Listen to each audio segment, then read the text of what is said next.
Chapter 798. Since the third young lady had spoken, Li naturally could not ignore her and shut Chong-Chen outside the door. "Come in." Li only glanced at Chong-Chen and said expressionlessly. Although he was a magnanimous man and did not mind what Chong-Chen had said to him, his expression was naturally not pleasant. He was having a good meal here, and this shameless outsider had the nerve to come over? Halfway there, he realized that the dumplings had run out. The dumplings made by 4 people were only enough for 4 people and 2 servant girls. With the addition of 1 more person, it was not quite enough. Turning back, he looked at Chong-Chen and said calmly, "The dumplings are out. Lord Chen, go and buy some more." You, as a dignified minister with the backing of the House of Duke, when had he ever been ordered around like this? Anger appeared on Chong-Chen's face. He was about to flare up when the third young lady waved her hand and said with a smile, "I'll ask Xiao Er to buy some. She just bought some and knows the place." "Let me go." Chong-Chen shook his head. Third young lady had personally made the dumplings. How could the fillings bought by a servant girl compare to the ones he had bought? He was just dissatisfied with the rascal's attitude. After glaring at Li, he strode out. The third young lady took a few steps forward and looked at the 2 girls. She said apologetically, "I am a guest and made the decision without permission. I hope Zue Mo and Ruoqing will not take it to heart." No. Ruoqing shook her head and said with a smile, "It's just an extra pair of chopsticks." In Li's view, this was not just an extra pair of chopsticks. Every time Chin Chong, this arrogant fellow, saw him, it was as if he was talking through his nostrils. This made him very uncomfortable. However, in terms of rank, a 5th-rank official was 4 ranks lower than him. Who gave him this confidence? If she saw him walking around in front of her, this meal would lose some of its flavor. However, he did not want to make things difficult for the third young lady, so he shook his head and walked to the kitchen. Although they were eating dumplings today, they couldn't just eat dumplings. Other than the main course, they had to stir-fry a dozen dishes and make some soup. Not far from Willow Lane, there was a food market. The people of the capital had seen people buying meat stuffing, but they had never seen a mighty group of more than 10 people. The person at the head of the group was dressed in luxurious clothing, and his expression was not angry but dignified. One look, and you could tell that he was a high-ranking official. To arrange such a large group to come to the market was just to buy 2 tails of meat stuffing. Heavens, am I seeing things? That person just now seems to be Supervisor Chen. Which Supervisor Chen? There's another Chen informant. The one from Duke Chen's residence. Yesterday, he brought a few dozen people to kick down the door of Ning Yuanho's residence. Impossible. What kind of status does he have? How could he come here to buy mincemeat? How is it impossible? I saw him with my own eyes yesterday. As the crowd discussed, the butcher shop assistant was already leaning against a pillar in the shop. He couldn't stop himself from sliding down. Duke Chen, Supervisor Chen. These words were enough to make a commoner like him, who had never seen the world, go weak in the knees. Supervisor Chen naturally didn't know and didn't care about the commotion on the street. At this moment, he was sitting around the table in the small courtyard. He asked with concern, "Miyu, you've packed so much. Are you tired? Do you want to rest for a while?" Zheng Zimo and Wan Ruoqing stood far away on the other side. They withdrew their gazes and looked at each other, seeing the surprise and confusion in each other's eyes.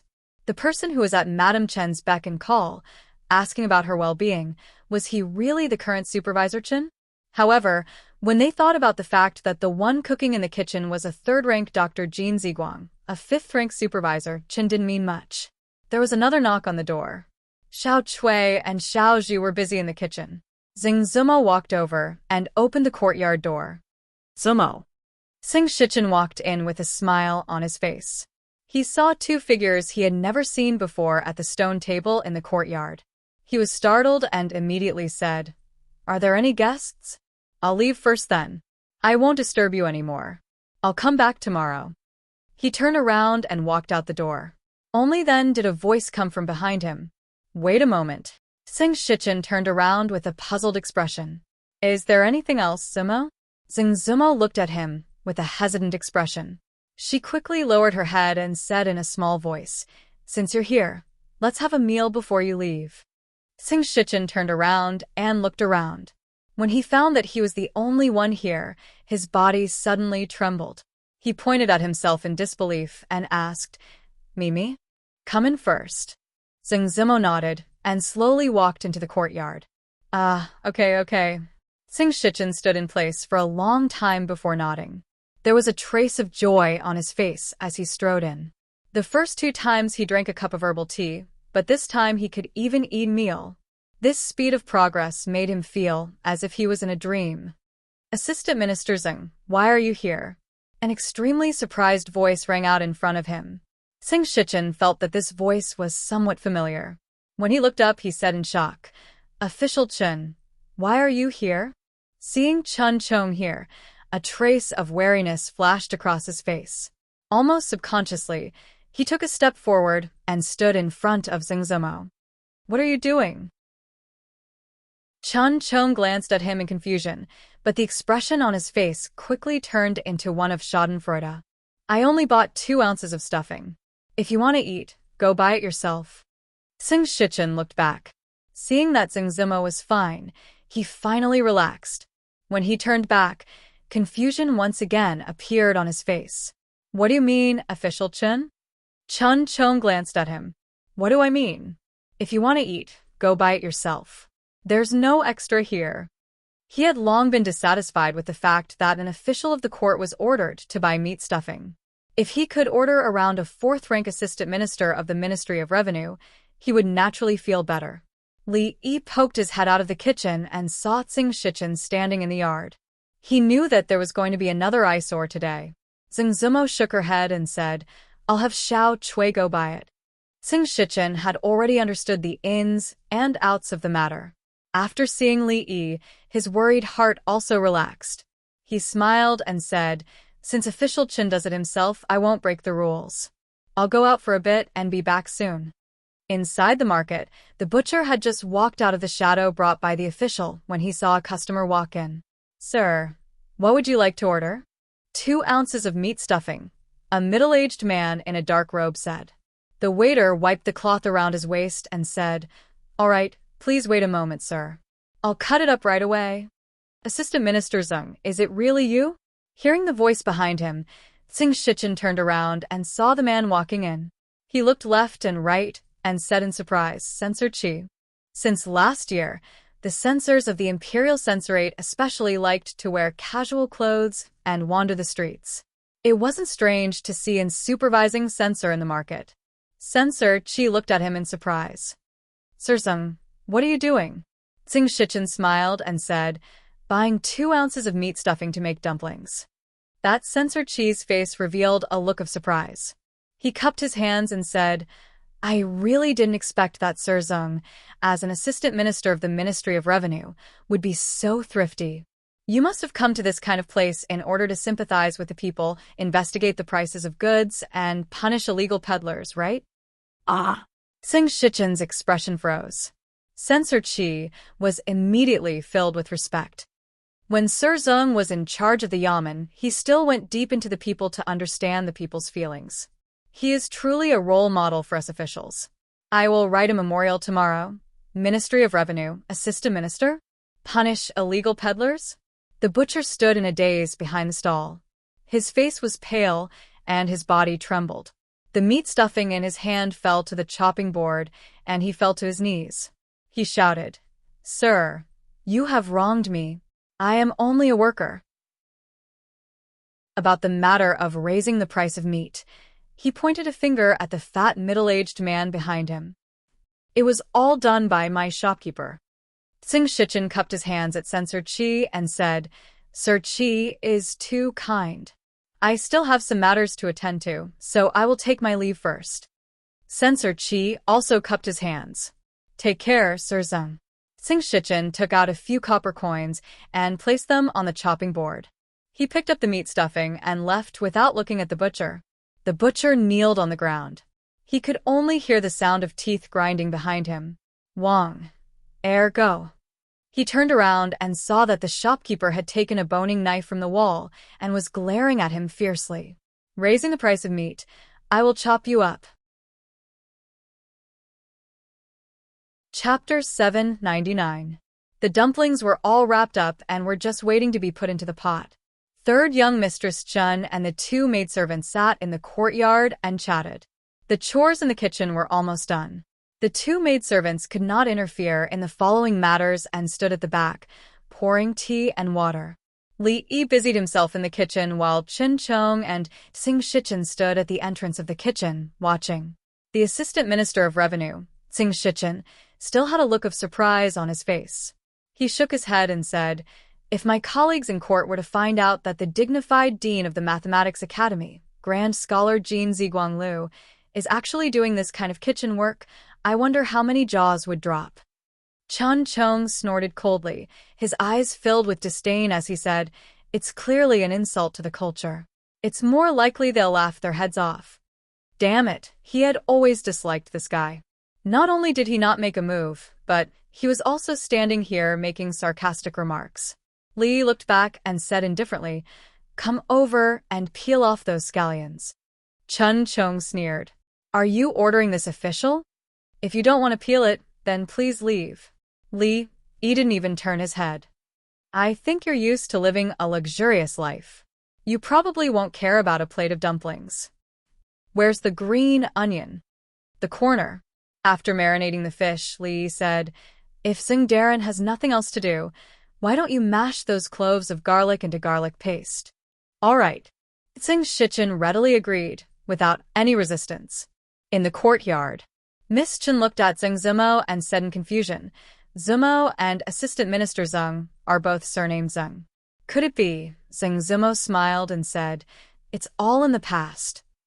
Third Miss Chen saw that her expression was a little gloomy, so she didn't ask further. The three of them chatted about something else. From time to time, sounds could be heard coming from the kitchen not far away. "I asked you to peel the scallions, not to peel them all. Look at the scallions you peeled. What's left?" This was Li Yi's angry voice. "You dare to shout at this official?" Chun Chong's voice was similarly enraged. "What's wrong with that? Do you have a problem with that? This official, you have something to say, right? If you have something to say, go out and say it. Forget it, forget it. There are only a few green onions left. There's nothing for you to waste. Go, take this trash out and throw it away." "What do you mean by supervisor? You can't do anything right, but you're good at spoiling things. You can only throw trash away." Chun Chong angrily walked out of the kitchen with a dustpan in hand. After taking 2 steps, he turned back and asked, "Where should I throw it?" Wan Ruoqing stared blankly in a certain direction. She hesitated for a moment before asking, "There." Third Miss Chen shook her head and said, "It doesn't matter. Let them be. It will be more lively this way." She looked at the two women with a smile on her face and asked, "You must have known that child for a long time, right?" Xing Zimo was confused. "Which child?" Wan Ruoqing smiled and nodded. "We first met in Qing and Fu. It has been almost 2 years since then. While the three of them were talking about these things, a fragrant aroma gradually drifted out of the kitchen. Usually, there were only the 4 of them in the small courtyard. Most of their meals were at the stone table in the courtyard. If the weather was bad, they would eat inside the house. Li Yi would occasionally eat here, so it wouldn't be crowded with one more person at the table. Anymore, and it would be hard to sit down. As outsiders, Assistant Minister Zeng and Supervisor Qin could only sit at the stone table outside. This was a special seat for distinguished guests that Li Yi had specially arranged for them. After they sat down, Li took a few bites and then stood up. "Everyone, eat first. I'll go cook the dumplings." Wan Ruoqing stood up. "I'll go help. You guys eat, I can do it alone." Li shook his head and walked toward the kitchen. Third Miss Chen's gaze moved away from the door and asked, "Does he often cook?" "He never cares about what outsiders say. When he was in Qing and Fu, he often cooked himself." Wan Ruoqing nodded and asked, "Is the food to your liking?" A gratified smile appeared on Third Miss Chen's face. Even the imperial chefs in the palace are only SOSO. The three of them talked for a while. After a while, Zengzumo looked outside with some confusion and murmured, "Why isn't he back yet? I'll go and see." She got up and walked out of the courtyard, heading in the direction of the kitchen. In the kitchen, Li added a fire under the stove and washed his hands in a basin on the side. Then, he picked up the bowl and ate the dumplings in the bowl one mouthful at a time. Let's call them dumplings for now. The dumplings made by Miss Sun looked like dumplings before they were put into the pot. After they were put into the pot, they were a mixture of dough, meat filling, and water. The taste was really the most unique dumplings he had ever eaten. "Well done, we're all waiting for you inside, and you're actually stealing food here." A surprised and excited voice came from behind. Then, Li's wrist was grabbed by someone. Miss Singh looked at Li Yi with a proud expression as if she had caught a thief who had stolen something. "What's stealing food? You're a girl. Watch your words." Li Yi was still holding the bowl in his hand. He said, "Don't move. Be careful not to spill it." It was very rare to see Li Yi embarrassed. Miss Singh raised her chin and said with a little pride, "You were stealing food, and I caught you. You still want to deny it." Li looked at her and said, "Please, stealing food is a matter of two people. One person can't do it." "Why can't one person do it?" Zengzumo looked at him with some confusion. As soon as she said this, she understood what he had just said. Her face turned red, and she glared at him. She whispered, "Lecher, don't worry about stealing food." Li put down the bowl and said, "The dumplings are almost ready. Help me bring them in later." Zengzumo walked to the front of the stove and said, "I want to eat the dumplings I made." "You made them?" Li shook his head and said, "I threw them away. They are all scattered in the pot. How can I bring them up?" "You?" Zengzumo looked at him with some embarrassment. Those were the dumplings she had painstakingly made. Although they were not good-looking, it was still her first time. How could he? Her eyes inadvertently caught a glimpse of the bowl that Li Yi had placed on the side, and her expression was slightly startled. Of course, there were not dumplings in the bowl. The dough and meat were scattered, and there was no dumpling shape at all. The only one that was somewhat similar was a dumpling with two round ears, which she had made herself. "You," her voice softened, and she lowered her head, not daring to look at Li Yi.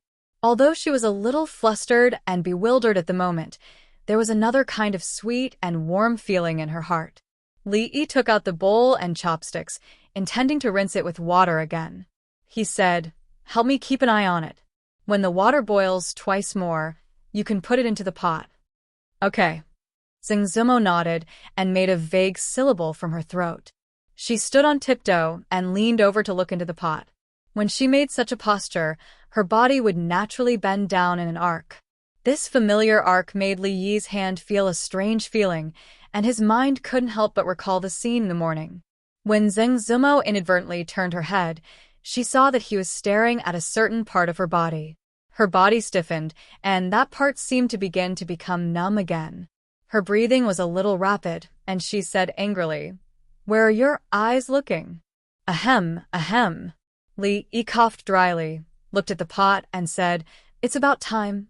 Let's start the pot." Zengzumo's face was blushing. She looked back and whispered, "It's not boiling yet. It's not boiling yet. It's not bad." In addition to the dumplings, the dishes on the table were also very sumptuous. They were originally packed according to the number of people.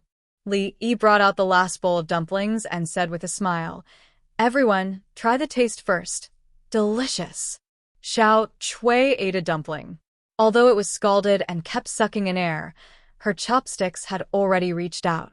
Her eyes inadvertently glanced at Li Yi, and as if she had discovered something, she pointed at the corner of his mouth and said with a smile, "Li, did you secretly eat in the kitchen just now?" Splash. Hearing the words "secretly eat," Zengzumo's wrist trembled, and the dumpling she had already picked up fell back into the bowl.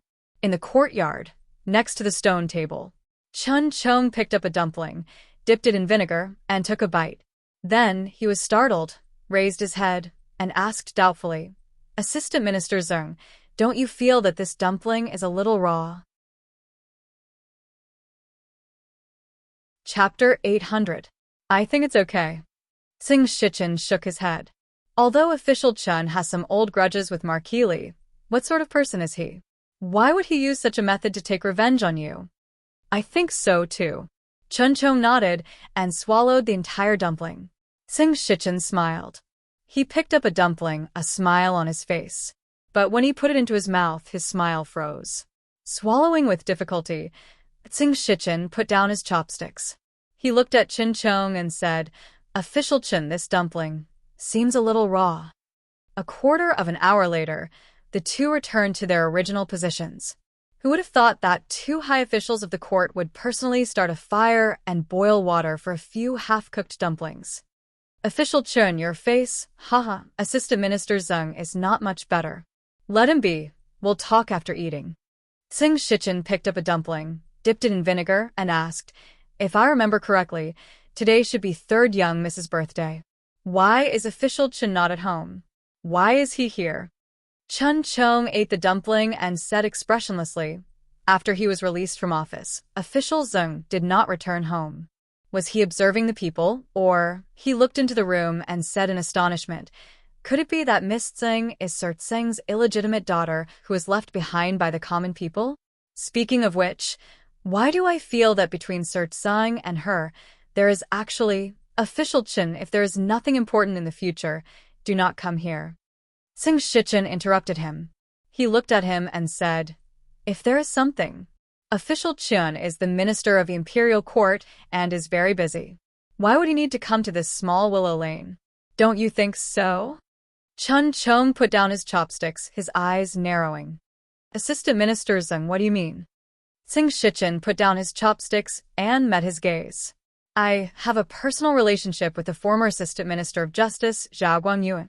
The former Assistant Minister of the Ministry of Justice, Zhao Guangyuan, accepted bribes for personal gain and is still imprisoned in the imperial prison." A dangerous light flashed in Chin Chong's eyes as he said in a low voice, "What does this have to do with what Lord Xing said?" It's very normal for Lord Chen to not admit to this matter.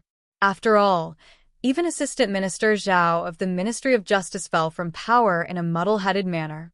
He did not know that the person behind it was actually Lord Chen. Sing Shichen shook his head and said, "I have no other intentions in saying these words. I just want to tell Lord Chen." He looked into the room, and a hint of warmth flashed across his face. When he turned back, his eyes were cold. "Stay away from drunk ink." Chun Chong's eyes narrowed, and he said word by word, "Sing Shichen, are you threatening me?" "I don't dare." Sing Shichen's expression had already calmed down. He saluted and said, "Lord Chen has the house of high dukes behind him. How would I dare to threaten Lord Chen? It's just that Zumo is the only descendant of my big brother in this world. I can't let anything happen to her. Although the Xing family is small, if Lord Chen insists, the house of high dukes will not be happy. Your big brother, Xing Shiji?" Chun Chong glanced at him and murmured, "I see." He picked up his chopsticks again, shook his head, and said, "Back then, I felt that you were more suitable to be an official than your big brother. Back then, the Zeng family was suppressed and ostracized by the former assistant minister of the Ministry of Revenue. Later, they were framed and their salaries were touched. The Zeng family's direct line of descent suffered. No wonder, no wonder. Later, the former assistant minister of the Ministry of Revenue was found by the imperial censorate to have accepted large amounts of bribes and was sentenced to 500 miles of exile. I'm afraid this road to hell is more than 500 miles. Sing Shichen shook his head and said, "Only Assistant Minister Fong himself knows this." Chun Chong ate another dumpling and said casually, "The Intelligence Bureau has not found out about that matter. How did you know?" Sing Shichen smiled and did not speak. "I thought that Lord Zeng had relied on the support of the Cui family and the King of Shu to climb from a small head of the Ministry of Revenue to where he is now. It seems that I have underestimated Lord Zeng." Chun Chong shook his head and picked up his chopsticks. "To express my apology, here, a dumpling to you." Sing Shichen also picked up his chopsticks and nodded. "Thank you, Lord Chen." The invisible confrontation between the two of them had been resolved by these two dumplings. For them, there were some things that did not need to be said. They had already reached a consensus on that dumpling. As Chun Chong ate the dumplings, his gaze would occasionally glance into the room. From here, he could faintly see what was going on in the room. Although he could not clearly hear the contents of the conversation, he could still hear the occasional light laughter of the woman. Chun Chong's gaze paused on the face of the white-haired woman. She was currently smiling and talking to the woman beside her. This kind of smile, how long had it been since he had seen it on her face? Even when he held a birthday banquet for her every year that would shake the entire capital in terms of grandeur and grandeur, even noble consort Chui's birthday banquet could not compare to it. He had never seen such a smile on her face. Of course, she often smiled, but that kind of smile made him feel even more sad. In the next moment, his gaze landed on the only young man in the room. Tsing Shichen's gaze was also in the room, but it fell on the other woman. Back then, the little girl who only knew how to follow behind him and call him second uncle, had already grown into such a person.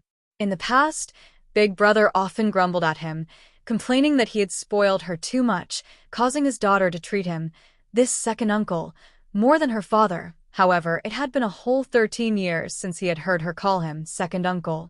Tsing Shichen sighed in his heart, his gaze also turning to that young man. Both of their gazes were extremely complicated. At a certain moment, when the two of them retracted their gazes met in the air. Some things are better left unsaid when there are so many people around. Tsing Shichen finished the last dumpling and put down his chopsticks. Chun Chong picked up another dumpling. Assistant Minister Tsing, there is no harm in speaking. Lord Chun, what do you think are the chances of the King of Shu succeeding? Chun Chong's chopsticks were about to enter his mouth, but his body trembled when he heard this, and he put the dumpling back into the bowl. As both core members of the King of Shu's faction, it was very normal for the two of them to analyze the current situation and plan for the King of Shu. However, both of them knew that this time was completely different from the past. Chun Chong said in a low voice, when the King of Shu was in the capital, his actions had already bitterly disappointed countless supporters in the court. Those who were wavering probably also gave up on that idea. Tsing Shichen continued, in the future, the School of Mathematics will definitely be heavily relied upon by the court. Minister Qin has said many times that the Ministry of Revenue should recruit more talents from the School of Mathematics. However, in the School of Mathematics, there is no one from the King of Shu's faction. The person in charge is Prince Jin. After the accounts were checked, the King of Shu and the Chui clan's power in the court was almost completely wiped out. Their arrangements over the decades were destroyed in a day. The Chui clan's foundation was almost destroyed by foreign merchants. They could not interfere in the matter of the School of Mathematics, and they have lost the support of the people. Prime Minister Qin's attitude has been ambiguous recently. The most frightening thing is His Majesty's attitude. The eldest princess is temporarily in charge of the court, and the King of Shu is not allowed to return to the capital for noble consort Chui's birthday.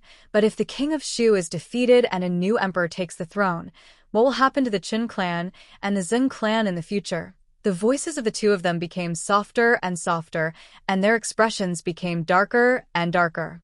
In the hall, Li Yi brought over a bowl of longevity noodles that he had personally cooked.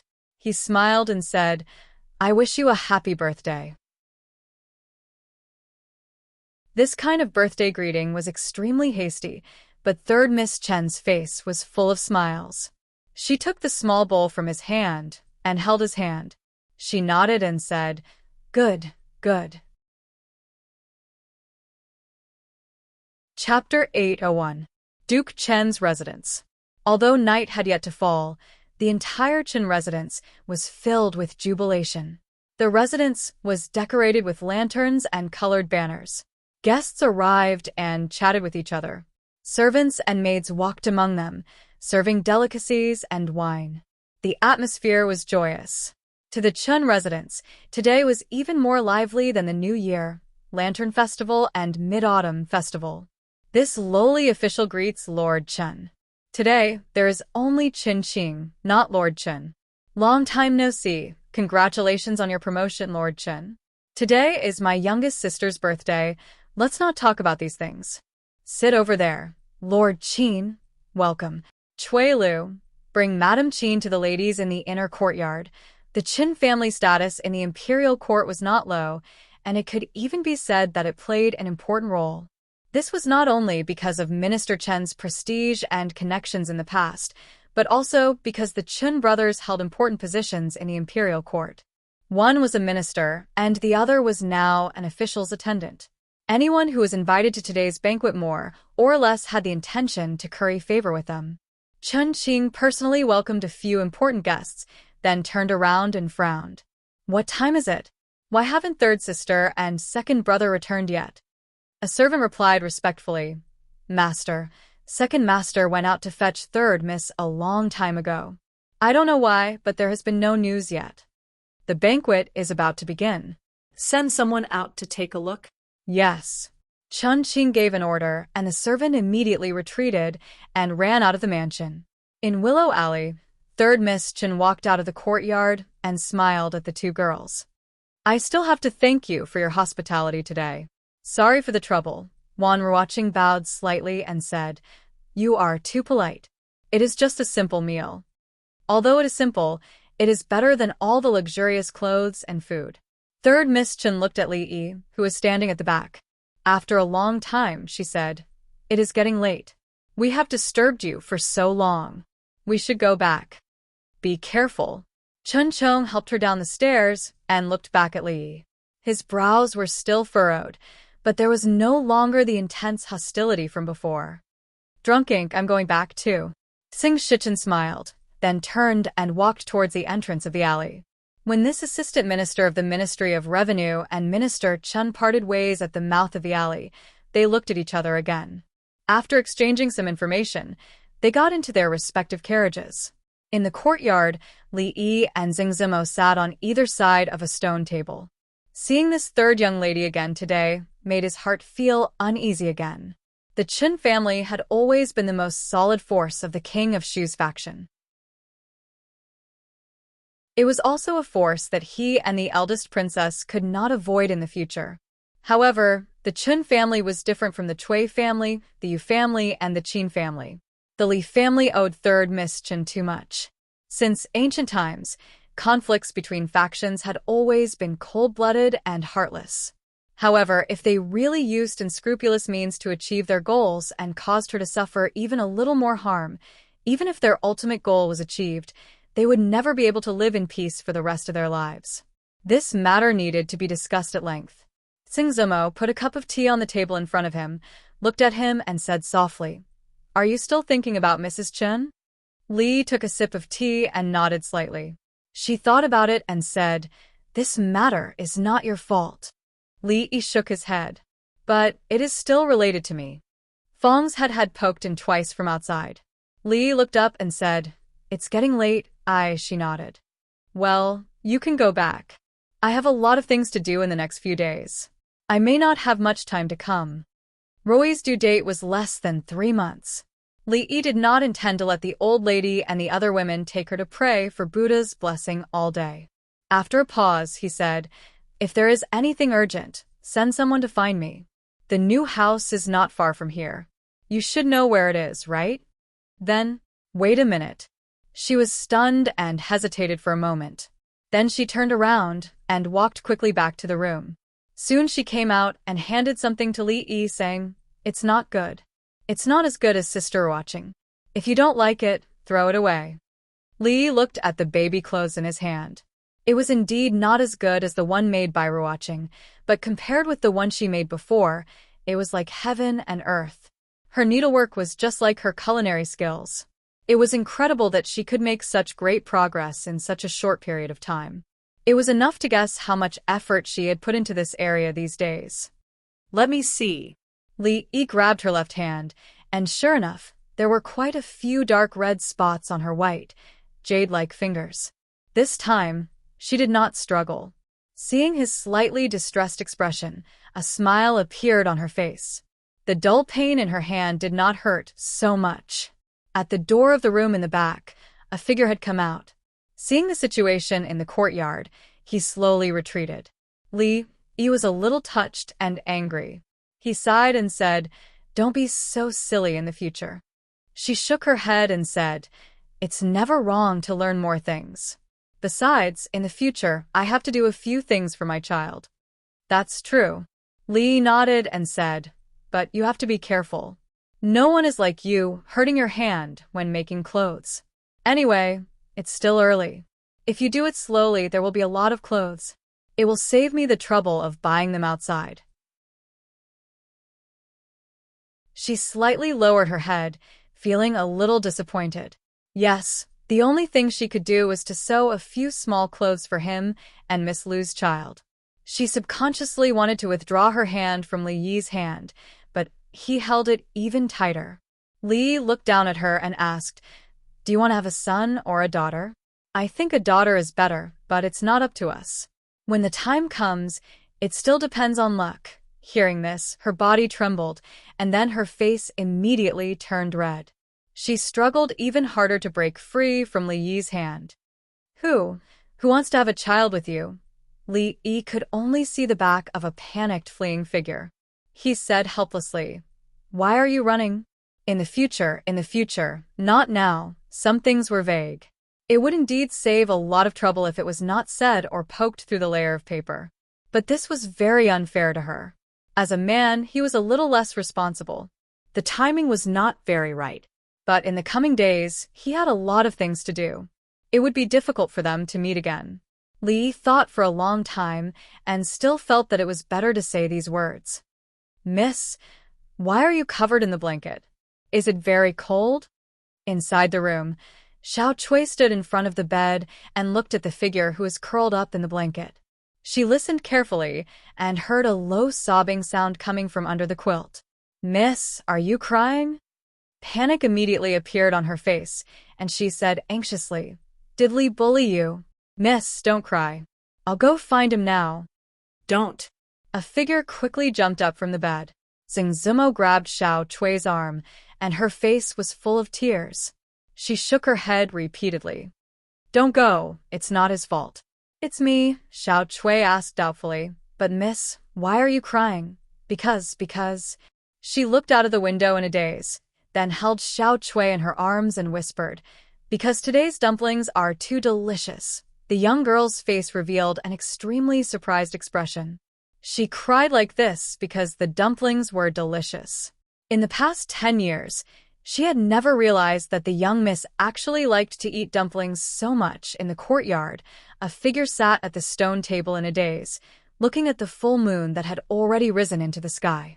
There was a smile on his face, and his clear eyes were like a pool of green water, but there were sparkles flashing in them. Fong sat in the carriage and looked back at the carriage. He sighed and said, Son-in-law, you're so wise. It's too troublesome to have a boy and have to raise him up to marry him. I also think it's better to have a daughter.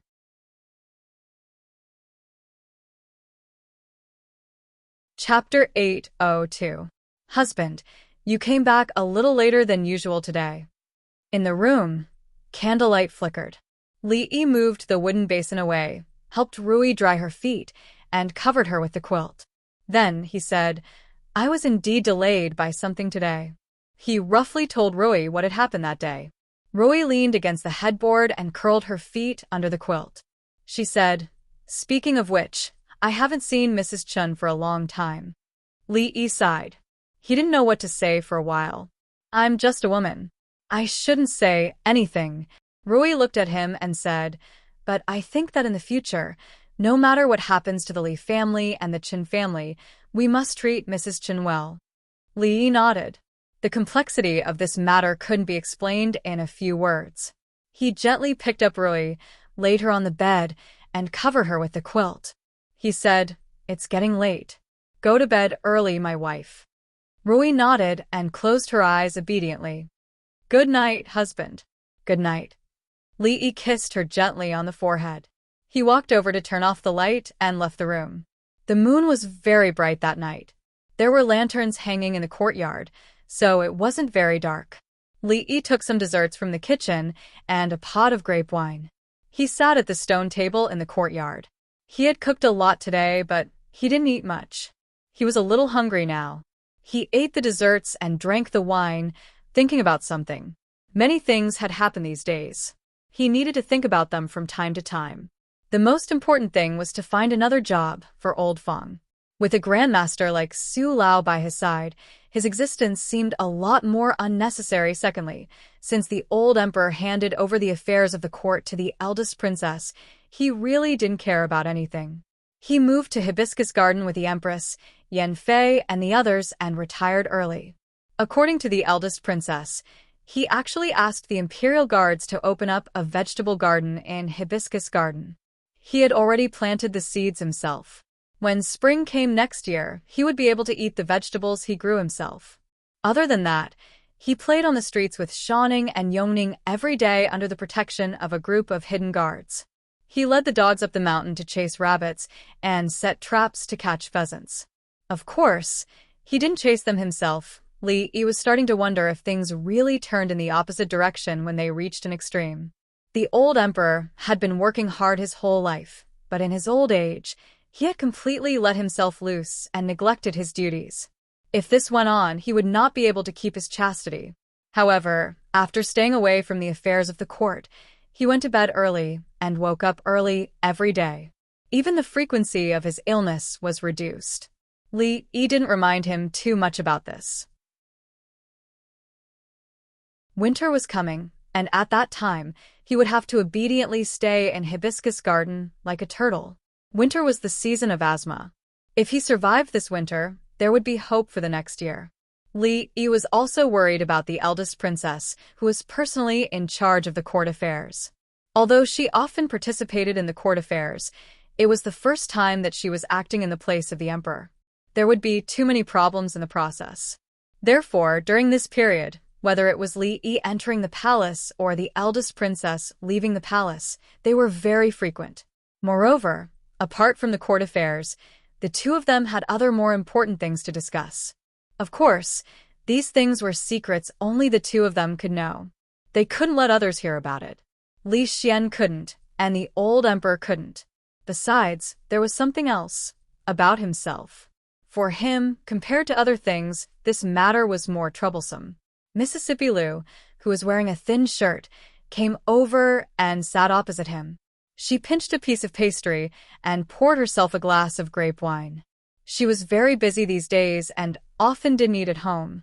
There were not many opportunities for the two of them to sit quietly and face each other like this.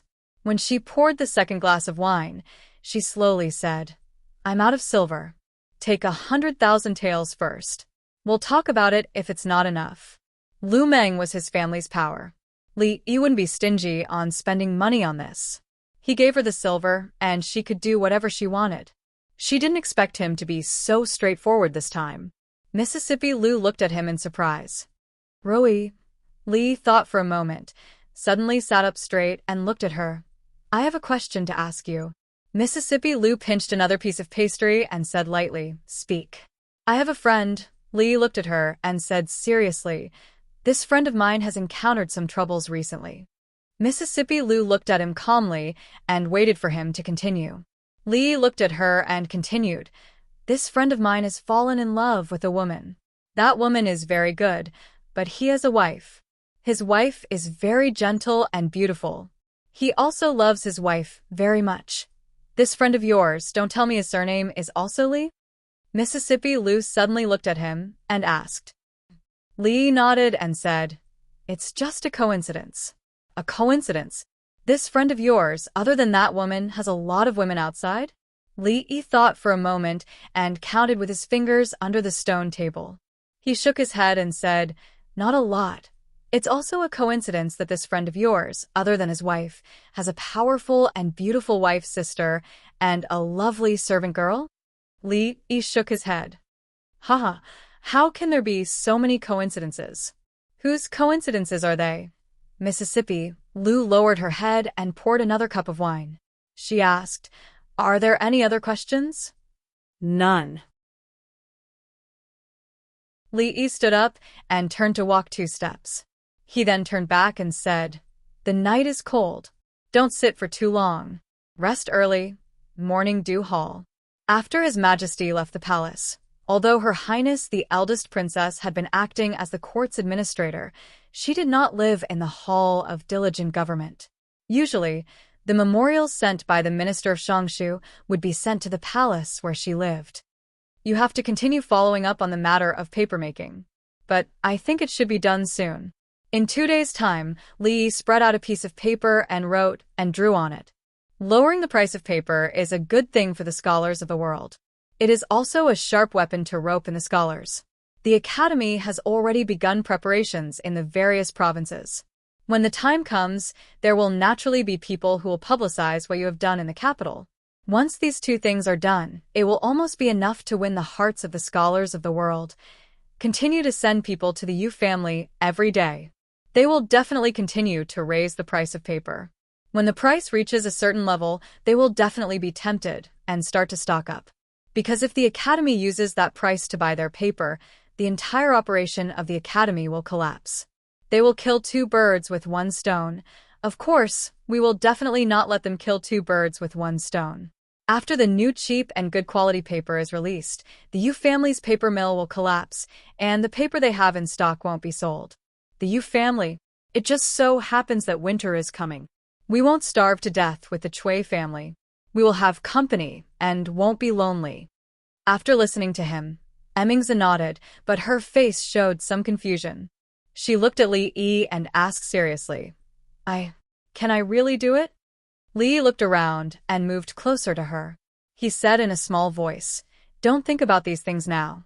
What we need to do now is to let His Majesty know, let all the civil and military officials know, that what His Majesty can do, you can also do it, and you can do it better, even better than all the previous emperors of the past dynasties. This is something that happens subtly. We already have a lot now. Even if we encounter some resistance in the future, at that time, that little bit of resistance won't be a big deal. Li Yi had also seriously thought about it. Compared to the legendary figure, the eldest princess, whether it was her identity, position, or the power in her hands, was much greater. It could be said that she was truly a good seedling. The only thing she lacked might be that kind of temperament and means.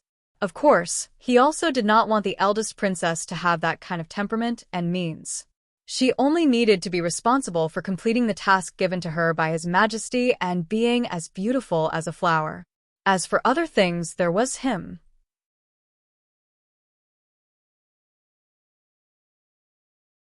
Chapter 803. Is the Princess Royal in? Li Xian stood at the entrance of the Morning Dew Hall and asked a palace maid. After getting an affirmative answer, he walked in. These days, Emmingzu was sometimes in the palace and sometimes at Li Yi's place. If he wanted to see her, he had to rely on luck. This was not the most depressing thing. The most depressing thing was that no matter where they were, she and Li Yi always seemed to deliberately avoid him when they were talking about things he had accidentally bumped into them a few times. The two of them were originally having a serious discussion, but when they saw him, they would immediately change the topic. The last time, they actually said that they were talking about whether the crown princess would give birth to a boy or a girl, and even asked him if he liked a son or a daughter. Needless to say, of course he liked a son. But if it was a daughter, it was fine because it would be his child. This was not the most important thing. The most important thing was that between the two of them, one was his best friend and the other was his family. This feeling of being ostracized by the people closest to him was very uncomfortable. There must be something hidden in this that he did not know. He opened the door and saw the two people in the room. After a moment of shock, he smiled and said, "You're both here. The new paper has been made. It's very good." "Oh, yes. What were you talking about just now?" Because the two of them were talking about something secretive, Li Yi deliberately stayed very close to the Princess Royal. When Li Xian pushed the door open and entered, he had no time to react at all. He secretly glanced at the Princess Royal. At such a close distance, she should have been able to sense it. Emmingzu lowered her head. She had been absent-minded for a moment, and when she realized it, it was already too late. Li looked at Li Xian, then looked at Emmingzu and asked, "Yes, what were we talking about just now?" Emmingzu looked at him and said, "The soup you brought today was very delicious. Let's continue tomorrow." Li Yi's face was full of regret. "I was going to bring another kind of soup tomorrow. It's even more effective." Li Xian stared blankly at the two of them. When he came in just now, the two of them were so close to each other. When they turned around to talk to him, their faces were almost touching. Now they were actually telling him. What soup were they discussing just now? What kind of soup did they need to stand so close to each other? The two of them had been behaving strangely lately. They had been hiding together all day, a man and a woman alone, cheating on each other, a man and a woman together in a room, acting sneakily, and not letting him know what they were discussing. There was definitely nothing good about it. Why are you asking so many questions? Li Yi glanced at him. Just now, what did you say about the paper creation? No, you have to make it clear to me today. Li Xian didn't seem to be so easy to fool this time. He looked at the two of them with a sullen face. Originally, it was a matter of the three of them together. Suddenly, one day, he was pushed out. The three heroes of the capital had become the two heroes of the capital. This kind of feeling could not be understood unless one experienced it personally. Li Yi looked at him. He didn't know what to say. Of course, it was impossible to tell the truth. This was no small matter. Even Li Xian couldn't know about it. He couldn't even think about it in that direction. This reason was not easy to come up with in Li Xian's mind. He couldn't help but think about the various states between Li Yi and Emingzu over the past few days. Or rather, signs, as well as their intimate appearance when he came in just now. At this moment, Li Yi and Emingzu seemed to have thought of something. One of them was stuttering, and the other was lowering her head in silence. A thought flashed through his mind. Could it be? He looked at the two of them suspiciously. Li Yi's heart skipped a beat. He couldn't have guessed this kind of thing. Mingzhu's face also showed a trace of unnaturalness. Li Yi's nervousness and Mingzhu's panic naturally didn't escape Li Xian's eyes. Seeing this scene, his heart was almost certain of his guess. He blurted out, "Could it be there's something going on between the two of you?" Ah? Li Yi's expression froze. What? Emingzu raised her head to look at Li Xian. Still pretending, still pretending? Li Xian looked at the two of them with a face full of agitation. He had an expression that said, "Stop pretending. I knew it. There's definitely something going on between the two of you." Li looked at him in a daze. "No, when we were in Qing in prefecture, I knew that the two of you sooner or later. Don't mess around. Have you settled your wife? Have you settled your sister-in-law? I've settled those two. And Uncle Huang. Emingzu is the eldest princess. It's difficult to settle the etiquette." Li Yi had never seen Li Xian so agitated. He couldn't even get a word in. Then he thought of something. He didn't have many opportunities to meet with the eldest princess, and he also had to be on guard against Li Xian at all times. What could he do to get past this hurdle and make him pay more attention in the future so that he wouldn't be so reckless? It seemed like there really was. So he held the eldest princess's hand and sighed. His face showed helplessness. "You also know that Emingzu is the eldest princess." He looked at Li Xian. His expression was slightly gloomy. "So, if we want to be together, it's as difficult as ascending to heaven," Li Xian hurriedly said. "Don't be discouraged. You don't look like someone who gives up easily. Let's think of a way together. It should be possible." Li Yi's tone was sad. "So, we can only be together for such a short period of time when we are discussing politics." Although it was hard to lie to him like this, he didn't have any conscience, but it was better than letting him know the truth. A white lie was worth forgiving. The eldest princess also understood his intention at this moment. She quietly let him hold her hand. In Li Xian's view, this was a kind of floating and sinking according to the man. Otherwise, with Mingzhu's temper, she would only hold a man's hand. It was impossible for her to hold his hand. "I know. It's not easy for you. I'll leave now." Li Xian nodded fiercely to show that he understood. He turned and walked outside without any hesitation. "Forget it. I still have business today." Li Yi grabbed his arm and pulled him back. He asked, "You just said that the paper has been made?" Li Xian looked at them again and then said, "It has been dried. The quality is really high and the cost is so low. Once it is launched, the Academy's problem can be solved. But He thought of something else and asked doubtfully, of the two types of paper you made this time, one is of high quality and low price. It will definitely be recognized by the world, but the other it is very soft. After you use ink, it will immediately permeate. You can't write on it, you can't draw on it, and you can't use it to wrap things. Why did you waste so much effort to make this inferior paper? Li glanced at him and said, Why do you care why I made this paper? Since it has been made, it must be of great use. Otherwise, what is it used for? To wipe my ass? Li Xian looked at him disdainfully. Vulgar. Let's not talk about this. Li looked at him and said, I've taught you the basic method of papermaking. Now you have a certain understanding of the principle of papermaking. You can use this knowledge to take a small step forward. how? Li Xian asked doubtfully. The paper for writing has been made. It shouldn't be difficult to make waterproof paper and fireproof paper. I'll give you 3 days. Is that enough? Li Xian's eyes widened. Waterproof paper and fireproof paper? Why? Is 3 days too short? Li thought for a moment and said, Then 5 days. 5 days is enough. If it's longer, I may not want to eat paper-wrapped fish so much. Li Xian shook his head vigorously. As the saying goes, paper can't contain fire. This paper will also become useless in contact with water. How can you make the 2 kinds of paper you mentioned? Haven't I already taught you the basic method of papermaking? Besides, you are in the field of science. Don't say the word impossible so easily. Li Yi walked to the door of the hall and seemed to think of something. He turned around and said, By the way, about me and Emingzu. Don't worry, I won't tell anyone. Li Xian said in a daze. Then he counted with his fingers and said loudly, Also, impossible is 3 words.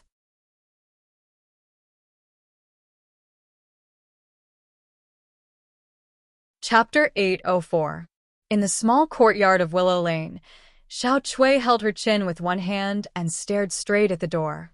She murmured, Miss, Lily hasn't been here for a long time. Zengzimo was spreading the osmanthus flowers she had just picked yesterday on the stone table to dry. After the osmanthus flowers were dried and ground into powder, they could be stored until this time next year. The fragrance filled the courtyard. She didn't answer Xiao Chui's question. Instead, she moved the ones that had just been sun-dried to a place where the sun could shine. Miss, Xiao Chui stood up and trotted over. She asked, Miss, why aren't you in a hurry? What's the hurry? Zengzimo glanced at her and sat back down at the stone table. Why isn't Li here yet? The servant girl only felt that her young miss was really silly. She anxiously said, Did you 2 quarrel? Otherwise, why hasn't young Master Li come here for so long? Young miss, at this time, you can't throw a tantrum. Young Master Li is such a good person. Okay.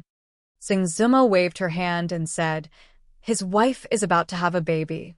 He is taking care of it at home. Of course, he doesn't have time to come over. Don't think too much all day. Oh, so that's how it is. Xiao Chui nodded. Her heart finally relaxed. Zengzimo looked up at her and asked, What did you say about me just now? Petulant? I'm not. Xiao Chui ran over and shook her arm. Miss is the best. Wan Ruoqing, wearing an apron, came out of the kitchen and asked with a smile, Zimo, didn't you say you wanted to learn how to make osmanthus cakes for me? Come in. You. Zengzimo stood up and pointed her finger at Xiao Chui's forehead. Then, she turned around and walked quickly to the kitchen. Is it difficult to make osmanthus cakes? She was full of confidence before, but after walking into the kitchen, she was a little worried. Wan Ruoqing smiled and said, It's not difficult to make, but it's not easy to make it delicious either. Osmanthus powder, noodles, water temperature, kneading time, steaming time, and the size of the fire will more or less affect the taste. Ah. Zengzimo's eyes widened, and her face revealed a dispirited expression. It's over. I can't do so many things. Wan Ruoqing shook her head and said, As long as it's you who did it, it doesn't matter if it's good or bad. What are you talking about? Zengzimo blushed and said, I I just want to learn and cook for myself in the future. All right. If you say it's for yourself, I'll make it for myself. Wan Ruoqing smiled and said, although the process is a bit complicated, fortunately there is still a lot of time. After trying a few times, I will naturally be familiar with it. What do you mean I'm making it for myself? That's what I meant. Okay. I'll make it for you. But before that, I have a question to ask you. Why are you acting so mysterious? What's the problem? Say it. Does drunken Emo like boys or girls? Zengzimo was startled and immediately blushed. Seeing the teasing look on Wan Ruoqing's face, how could she not know that what they said that day had been heard by her? She said angrily, "Good. You dare to laugh at me." She reached out to tickle the other, and Wan Ruoqing dodged and fought back. After a while, the two women were flushed. Zengzimo panted slightly and said, No more. Let's get started." Wan Ruoqing nodded, and a smile appeared on her slightly haggard face.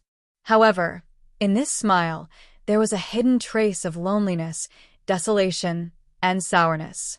Zengzimo, who was full of joy and sweetness, did not notice it. The maids of the Li family had been very frightened in recent days. They were specially assigned by the old lady to take care of the young madam, but it had been half a month, and they could only do things like wiping the table and sweeping the floor.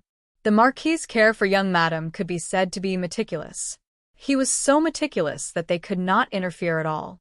He was so meticulous that other than cooking personally, he even chased them away from things like combing hair and washing feet. What made them sad and even a little frustrated was that the hair that Master Ho combed for the young madam was much more beautiful than theirs. Even the maids who were the best at this could not compare. For a woman, wasn't the happiest thing in life to marry a husband who was willing to spoil her, love her, and take care of her in every possible way? Even if this husband did not have any great ability, it was enough to help each other for a lifetime. And Master Ho could no longer be described as great ability. He had great ability. The youngest duke of the Jing Kingdom, the youngest minister of Golden Ziguanglu, and the most favored official of His Majesty, the more capable Master Ho was, the more precious the things he did for the young madam were. Their marquis was far from being comparable to the group of coquettish, cheap and powerful nobles outside. All right, husband, there's nothing else for me to do here. Husband, please go back to your work. Inside the room, Rui looked at Li Yi and said helplessly, It's nothing. Li Yi shook his head and asked, Are you hungry? Do you want me to peel an apple for you? The Wang family of Luochuan just sent it over this morning. It's better than the offering sent to the palace. Oh, you're not hungry? Then are you thirsty? The soup is almost ready. I'll go get you a bowl. I'm not thirsty. All right, then you rest first. I'll be in the courtyard. Call me if you need anything. Li Yi closed the door, walked into the courtyard, and sat opposite Mississippi Liu. Mississippi Liu was reading a newly published wuxia picture book. Li Yi asked casually, Do you have enough money? Mississippi Liu turned a page, and her eyes didn't move away from the picture book. She said, 100,000 taels is enough for a long time. My previous investment can be gradually recovered now, and I won't need so much in the future. After all, he was concerned about her.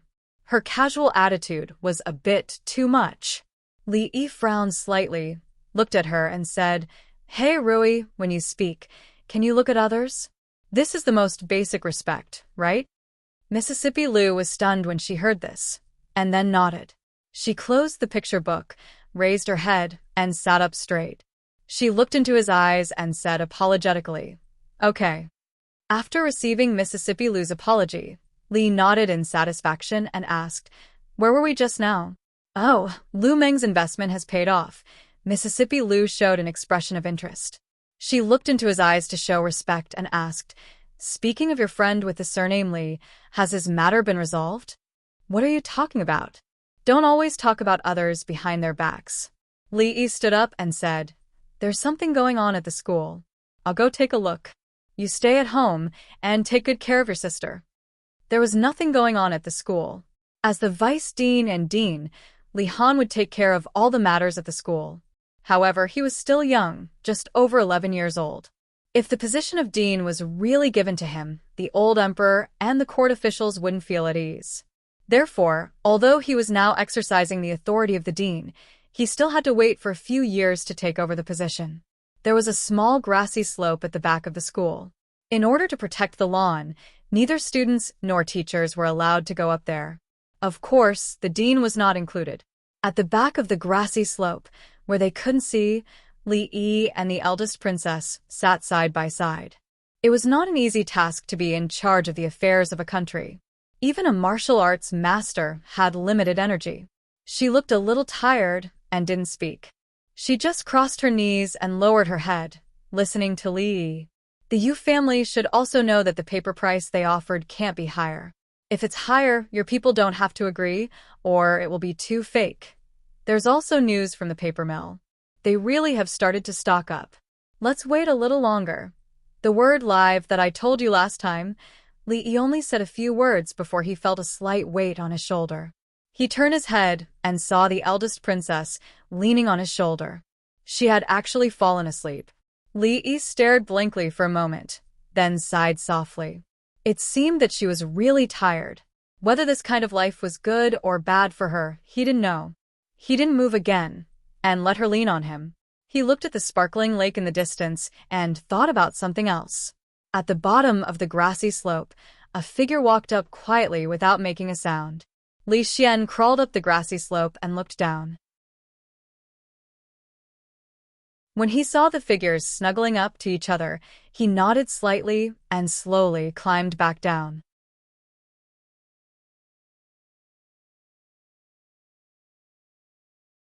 Chapter 8:05. The Academy of Sciences really can't make waterproof and fireproof paper. Li Xian looked a little haggard. It was obvious that he had been thinking about this matter for the past few days. It seemed that he really had no clue. Otherwise, he wouldn't have given up so quickly. If you can't make it, then forget it. At most, I won't eat paper-wrapped fish anymore. Li shook his head and said, Emingzu is very busy these days. Keep a close eye on the paper mill, especially the method of making paper. Don't leak it. Also help to take care of the people from the princess's residence. Li Xian nodded and said, Don't worry, I'm watching. Speaking of Emingzu, Li Xian turned to look at him and hesitated for a moment before saying, I know it's not easy for you, but Emingzu is tired enough dealing with political affairs. You should control yourself and take care of your health. Li looked at him in surprise and asked, What should we control? Anyway, just control yourself. Look at how tired she is. Watching Li Xian turn to leave, Li shook his head and murmured, Strange. Fearing that he would forget, he reminded him again, Insist on visiting the Yu family. Got it. Li Xian waved to the back and walked out of the gate. The Yu mansion. A steward of the Yu mansion said to the middle-aged official sitting on the chair with a bitter smile, Sir, it's really not that we don't want to help. It's just that the paper mill of the Yu family just received a few big orders before the new year. We really can't spare any extra people. The middle-aged official thought for a moment and said again, If the Yu family is willing to provide this batch of paper to the academy first, the price can be increased by 1 liter. The steward looked embarrassed. He thought for a moment and said, Sir, please wait for a moment. I'll go and inform the master first. Not long after, Ning Yuan Ho Dingfeng personally saw the official of the princess's residence out and said, Sir, rest assured that what the princess is doing is good for the country and the people. The Yu family is also doing our part for the country. Thank you very much, Marquis. I will take my leave first. Farewell. Seeing the official leave, a strange smile appeared on Yu Dingfeng's face, and he walked back into the mansion. Father, are we going to agree to the princess just like that? A young man came from afar and followed him. He asked anxiously, How are we going to explain this to the Cui family and the king of Shu? What do you know? Yu Dingfeng glanced at him and said, The demand for paper in the academy is so large that no one but the Yu family can afford it. Since they're offering such a high price, why don't we do it? If this large sum of money is used on this, I want to see how their academy will operate in the future. If their academy can't continue and we get the money for nothing, Not only will noble consort Chui not blame us, but this matter will also be a great merit. The young man was startled for a moment before a look of reverence appeared on his face. Father is wise. Yu Dingfeng waved his hand and said, All right, stop flattering me. Tell me, what's the matter? Nothing can be hidden from father. The young man smiled embarrassedly and said, Third brother has been reflecting on himself in his room for half a month. Mother sent me to ask when. Don't mention that bastard to me. Hearing him mention this matter, Yu Dingfeng's face was filled with rage. If it weren't for that blind bastard provoking that person from the Qin family, that madman Qin Chong wouldn't have come knocking on their residence to denounce them. The Yu family had paid a heavy price to settle this matter, and even now, he still felt his heart ache when he thought about it. I said 1 month, so it's 1 month. Not a day less, not even an hour less. Yu Dingfeng said with a sullen face. He then asked, Have you found the prostitute from that day? The young man lowered his head and said, Not yet. When I found the brothel, I heard that she redeemed herself on the same day and left. As for where she went, I don't know. Yu Dingfeng's face became even more sullen. Even now, if he still did not know that the Yu family had been schemed against, he would not be fit to be the head of the Yu family. Half a month ago, after listening to the bodyguard's detailed account of what had happened that day, he realized that the appearance of that woman and the words she had said were all meant to lead that unfilial son into a conflict with that person from the Qin family. That was why Qin Chong had come knocking on their door. It was clear that someone had schemed against the Yu family from behind. Although he did not know who the mastermind was, he had to settle this score with the Qin family sooner or later. Originally, after knowing the identity of the other woman in the cloth shop that day, he still had many misgivings. After all, the youngest golden Ziguanglu of all the dynasties was not a person who was easy to get along with. Fortunately, after so much time had passed, that person had not made any moves. Perhaps he had already forgotten about this matter? Yes, he must have forgotten about it. When Li Yi walked out of the School of Mathematics, Li Xian chased after him and asked after listening to him, Has the Yu family agreed? Li Xian nodded and said, They just agreed. Should we release that paper now? No hurry. Li Yi waved his hand and said, Let them stock up more goods first. Originally, there was only a small grudge with the Yu family, but it had been half a month, and with the interest, the small grudge had long become a big one. Bullying Emingzhu and Zue Mo only made them lose money, which was not a big deal. After all, although the money was gone, at least the people were still there. When passing by a brothel, he asked Su to stop the carriage. This brothel was the core of all the brothels in the capital. Usually, all the matters of the brothel would be gathered here. If her watching was not in Willow Lane, she would be here most of the time. County Markeely? When walking into the brothel, a voice came from behind. Li Yi turned his head and looked at the middle-aged man who came in from outside. The middle-aged man in luxurious clothes took 2 steps forward, smiled, and said, It's really County Markeely. Li Yi's eyes swept over the man behind the middle-aged man, then he looked at him in confusion and asked, You are? I'm Qin He. The middle-aged man smiled and said, Prime Minister Qin is my father. Li Yi made an obeisance, with one hand in the other before his chest. So it's Lord Qin. You flatter me, the middle-aged man said with a smile. I'm the 5th child in the family, and I have no official position. I'm just an ordinary man. County Marquis, Li, you also come to the brothel to watch the show? I'm just watching. Li Yi smiled and asked casually, I wonder what show Lord Qin is watching this time? The Orphan of Zhao. Lord Qin smiled and said, This show is really good. I don't know who wrote it. It's the 3rd time I've watched it. Li Yi said in surprise, It turns out that Lord Qin likes to watch this kind of show of enduring revenge.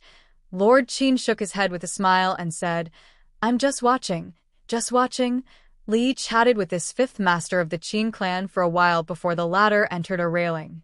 Li Yi stood outside for a moment before withdrawing his gaze and walking towards a small building inside with familiarity. Inside the small building, there were several women busy. Seeing Li Yi come in, they hurriedly got up and saluted. Young master, are you looking for Miss Ruoqing? She's upstairs.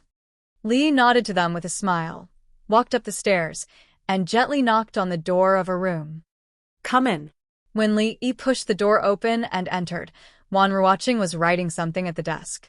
Without raising her head, she said softly, "Recently, there have been 2 new shows, and the repertoire needs to be rearranged.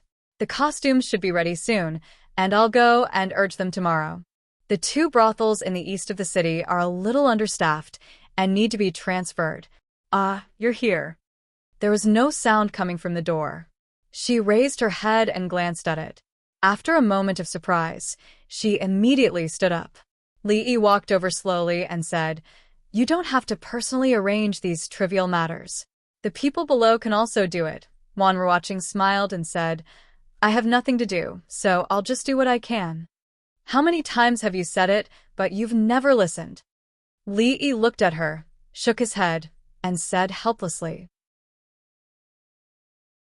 When talking to her, she had always been so gentle and soft. She was truly a woman as gentle as water. No matter how impetuous he was, he could quickly calm down after spending a short time with her. When he passed by here, he came to see her and talked about some things about the brothels. He didn't know how many times he had told her to rest more and not to be too tired. Then, he refused her offer to send him downstairs and left. Above the small building, a gentle gaze, through the window, watched him walk out of the brothel and stopped at the place where his figure disappeared. The figure leaned against the window and stared blankly until the sky darkened.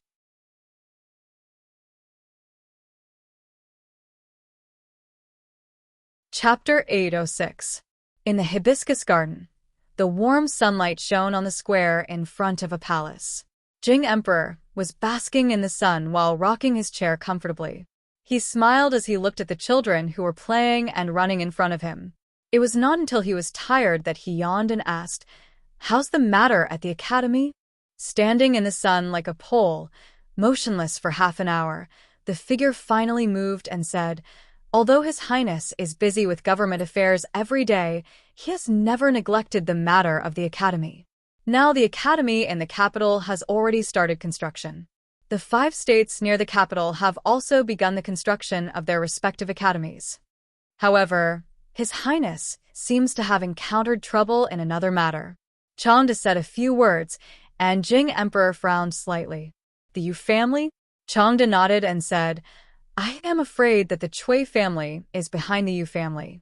After all, if the academy is really implemented in the long run, it will shake the foundation of the aristocratic families.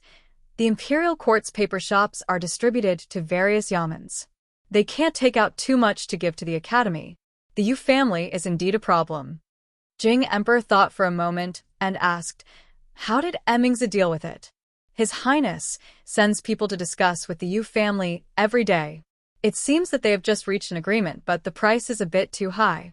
Jing Emperor looked puzzled and murmured, "This is not like Mingzhu's style of doing things, and it is not like that boy. What is Li Yi doing recently?" "His wife is about to give birth. These days, he has been attending to her." "What a good-for-nothing guy." Jing Emperor waved his hand and said, "The scenery in the hibiscus garden is pleasant, and the weather is good today. Go and call the 3 of them over. I haven't seen them for a long time." The arrogant Lolita, who was approaching from behind, immediately gave up the idea of scaring her father. She hurriedly ran over and asked, "Father, is teacher coming over?" Jing Emperor nodded and said, "Father is busy today. Shanning just said that she wants to go out to play. Just bring more guards. Remember not to make trouble." "When did she say that she wanted to go out?" After getting a positive answer, the arrogant Lolita said in a sweet voice and immediately ran back. Emperor Jing asked in confusion, "Where are you going?" I didn't even wash up this morning, so of course I have to dress up and change my clothes." By the time her voice could be heard, she had already disappeared into the back of the hall. "When did this child become so vain?"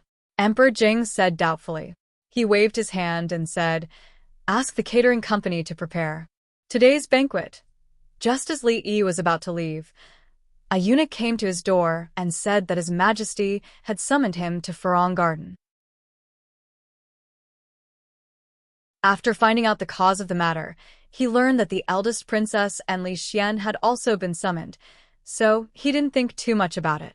In any case, he also planned to enter the palace to discuss matters with the eldest princess, so going to Farong Garden was a bit closer. The net had already been cast. After all these days, the fish had already entered the net. It was time to reel in the net. You of all the surnames, it had to be this one. The family was unfortunate. The family was unfortunate. When he went out, Fong ran over from a distance and said, "Son-in-law, where are you going?" "I finished the things you gave me a few days ago." Li Yi was surprised and said, "So fast." Fong nodded and said, "Next time, you can leave these small things to others. These days, I didn't even have time to take care of the shops in the city. All right, get in the car." Li Yi waved his hand. These days, without Fong, it was much quieter. However, he couldn't let him keep doing those unimportant chores. He only hoped that he could sum up the experience and learn from it. When he arrived at Farong Garden, Li Xian and the eldest princess had not arrived yet. Seeing that rocking chair, Li felt a little distressed. The ruler of a country came to snatch a rocking chair in broad daylight, and didn't even get a tael of silver as compensation. Was there still law in this world? The old emperor lay on the rocking chair and asked directly, "What are you going to do about the academy?" "What about the academy?" Li Yi was surprised and said, "Isn't it always the eldest princess who deals with the academy?" "I don't know." Emperor Jing glanced at him and said, "All right, Mingzhu is a straightforward person. How could she think of such a sinister idea? Don't think that I don't know that it's all your ideas. Last time in the Imperial Garden, I heard everything." "I'm sorry, I forgot." Li Yi smiled awkwardly and then said doubtfully, "Your Majesty, you were just talking about the academy. The academy has been doing well recently. Nothing has happened." Emperor Jing frowned and said, "Then the Yu family?" Li Yi looked puzzled and asked, "Which Yu family?" "Ning Yuan Ho." Emperor Jing had just opened his mouth when he saw Li Yi's expression. He was startled and seemed to understand something. He nodded and said, "The Yu family has made contributions to the country in the past. Don't kill them." Li shook his head and explained, "Your Majesty, you misunderstood me. I didn't intend to kill them, father." The eldest princess came from behind and bowed to Emperor Jing. "I'll take my leave first." It was better for an outsider like him not to know about the discussion between Her Majesty and the retired emperor. Li Yi sensibly retreated. He still had to eat here later, so he couldn't leave for the time being. Fortunately, the scenery in Hibiscus Garden was good. He planned to go to the lake to enjoy the scenery. After a few steps, he stopped and stared blankly in front of him. Not far away from the intersection, a proud Lolita, wearing a white palace dress, stood there charmingly. Li Yi was slightly surprised. The proud Lolita usually liked to wear brightly colored clothes and wore her hair in a double spiral bun. The flying fairy bun was the favorite hairstyle of young girls. Today, she wore a white palace dress, and her hair was combed back into a heart bun. At first glance, she didn't look like a crazy girl at all. At this moment, Li Yi truly felt that the 14-year-old Princess Xiaoning was no longer the proud Lolita from before. "Sir." She stood there with her hands clasped together and said something in a low voice. Li Yi came back to his senses and walked over. He asked, "Where's Yongning? Why isn't she with you?" She lowered her head and said with a red face, "Yongning has to go to class today. I'm not feeling well, so I asked for leave." "You're not feeling well?" Li Yi looked down at her and asked with concern, "What's wrong? Have you seen the imperial physician?" The proud Lolita lowered her head and looked at her toes. She whispered, "I feel uncomfortable for a few days every month." "There's no need to see the imperial physician." Li Yi didn't know how to respond to this question. The little Lolita had really grown up. In the past, she liked to hold his hand when she walked and would often cling to him like an octopus. Now that they were walking side by side by the lake, she wasn't as noisy as she used to be. She became exceptionally quiet, which made Li Yi feel a little uncomfortable. Sitting on the lawn by the lake, the proud Lolita softly talked about some interesting things that happened to her in the academy. For example, no matter what kind of chess they played, she had no match in the academy. Another time, when the mathematics teacher punished her friend, she asked Li Han to come up with a few questions to ask the mathematics teacher. In the end, the female teacher didn't come to class for 3 days. Li Xian and the eldest princess walked over from afar. Li Xian looked at the two of them and squatted down. He said, "Bing Ning, come with Brother Xian. Brother Xian will give you something fun to play with." Brother Xian, I've grown up. I don't play with those things anymore." Although the proud Lolita was unwilling, she was still dragged away by Li Xian. Li Yi lay comfortably on the grassy slope. Below him was a small lake. The lake water was dark green. The wind blew from the surface of the lake, bringing a refreshing coolness. This kind of weather was actually very suitable for barbecues or picnics. It was a pity that the old emperor had already arranged a banquet. Emmingzi sat beside him. She bent her legs and looked at the lake. She seemed to be thinking about something, and her gaze was slightly absent-minded. Li Xian walked over from afar and said, "I'm afraid that the two of you will attract suspicion if you're alone. It'll be better if I'm here." He took out 2 pieces of dough from his sleeves and stuffed them into his ears. He looked at Li Yi and said, "Don't worry, I can't see or hear anything. You guys can continue chatting." After he finished speaking, he walked to a place 10 feet away from the two of them and lay down on the ground. At the same time, in a palace somewhere in the courtyard, a girl in a white dress lay on the bed. She crossed her legs and swayed unconsciously. She flipped through the pages of a book and muttered, "The book says that girls should be reserved, but teacher doesn't seem to like it."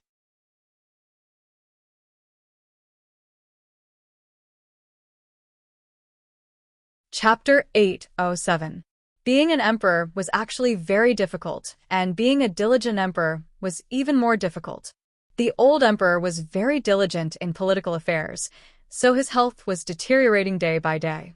Her Highness was a rare young expert in the world, but she had only experienced the Empress mode for a short period of time, and she was already so tired. There were many reasons for this. It was the first time she held such power in her hands, and she was not used to it. She did not know how to use it. First, some people in the court deliberately made things difficult for her. Second, they submitted all the big and small matters to her. Third, they encountered problems that they could not solve, so they submitted them all. With her serious personality, she could not pretend that she did not see it. In the long run, even an Iron Man would not be able to withstand it. Li Yi lay on the grass, his hands behind his head, and adjusted to a comfortable position. He said, "This can't go on." Emmingzi tilted her head slightly and looked at him. "You have to build your own team. There are many things that you do not need to deal with personally. The burden of a country is all on you. Even 10 of you, 100 of you would not be able to handle it." Emmingzi looked at him and said, "It's not that I have not thought about this, but the relationships between the 3 provinces and 6 ministries are complicated. What kind of people should I choose? Of course, you need to know everything." Li thought for a moment and said, "The capital governor, Dong Wenyun, Magistrate Dong's character and ability. You should be able to trust him, right?" Emmingzi nodded and said, "Magistrate Dong was personally promoted by my father. He is an honest and upright official with outstanding achievements. He has his own unique views on court affairs, and his character and ability are naturally trustworthy." Assistant Minister of the Ministry of Appointments, Li Mingzi, what do you think? Emmingzi looked at him in surprise and asked, "Isn't Li Mingzi your second uncle?" External promotion does not avoid enemies. Internal promotion does not avoid relatives. Have you heard of the saying? Li looked at her and said righteously, "Although he is my second uncle, his work as an official is commendable and can be of great use." What do you think?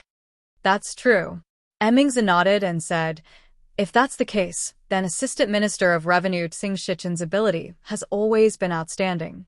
If there are no accidents, it is very likely that he will take over the position of Minister of Revenue in the future. How about?" Li straightened his body and sat up. "The Ministry of Revenue's Qin Darren is still here. Why did you find an assistant minister?" Emingzuli explained, Master Qin is in charge of the entire Ministry of Revenue. He can't leave easily, so he can only choose from the people below him. Isn't there another assistant minister? You have a grudge against assistant minister Zeng? What enmity could there be between us? Xing Shichen, his character is questionable. Let's choose another assistant minister.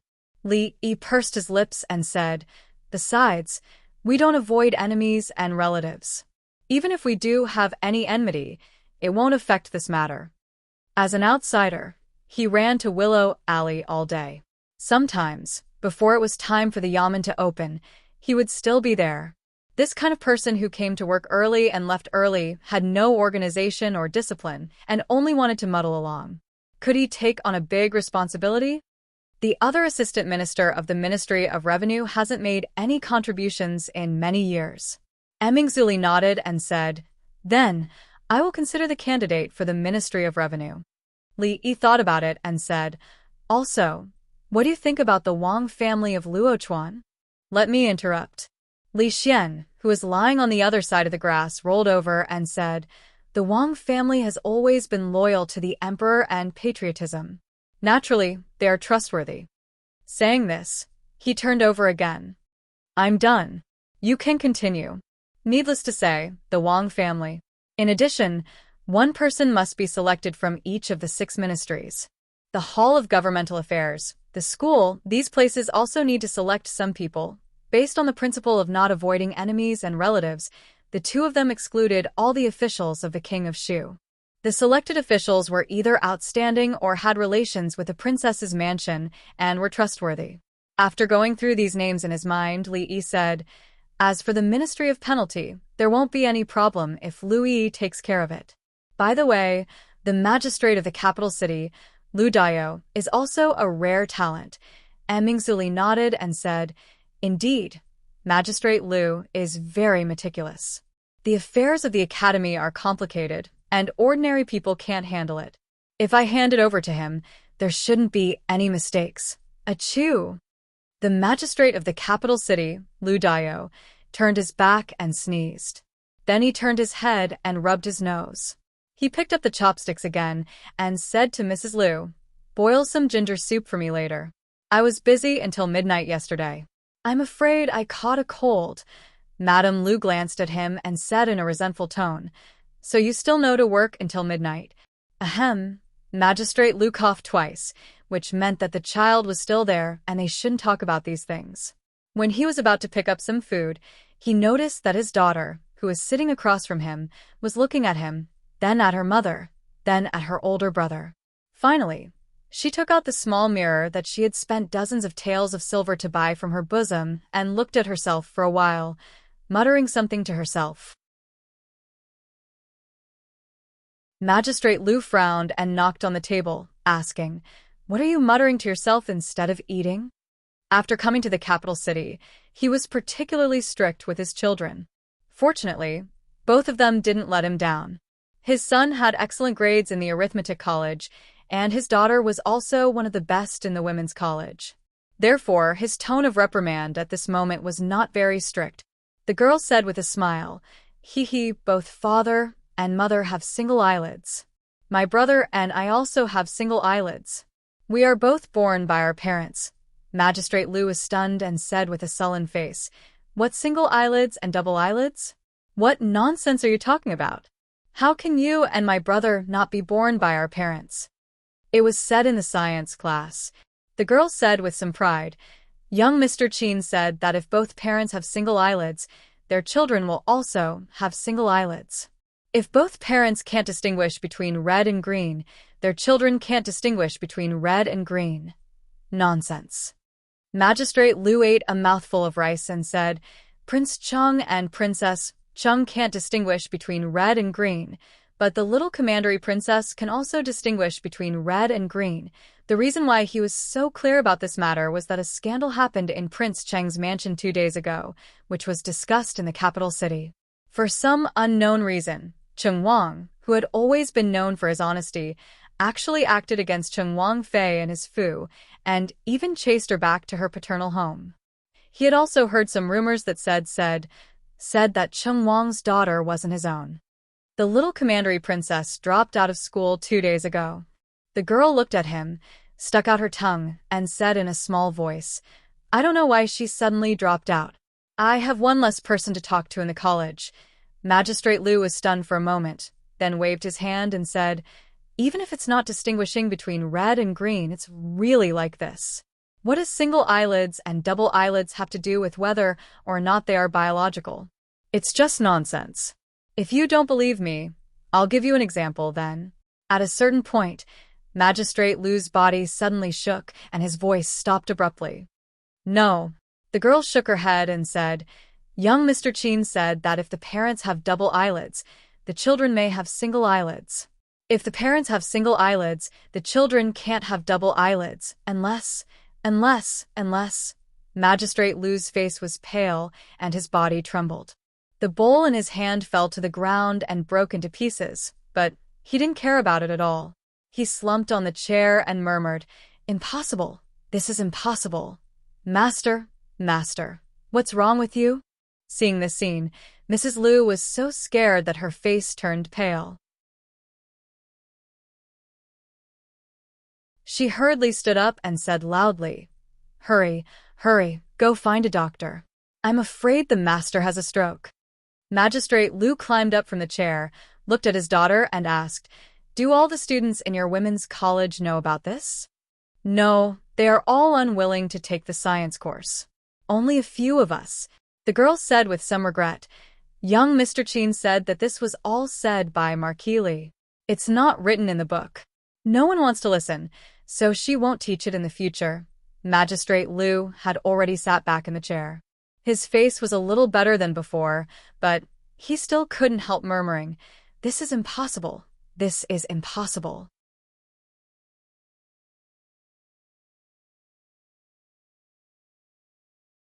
Chapter 808. A good meal turned out like this. The young girl felt uneasy. She timidly walked over and whispered, Father, what's wrong? Oh, nothing. County Magistrate Liu calmed down. He waved his hand and said, nothing. Don't spread rumors about Prince Cheng's little princess. Single eyelid, double eyelid. Don't mention it again. The young girl nodded obediently. I know. Everything that happened just now seemed to have been brushed aside so easily. You guys eat. I have something to do and have to go out. County Magistrate Liu stood up and walked out after saying that.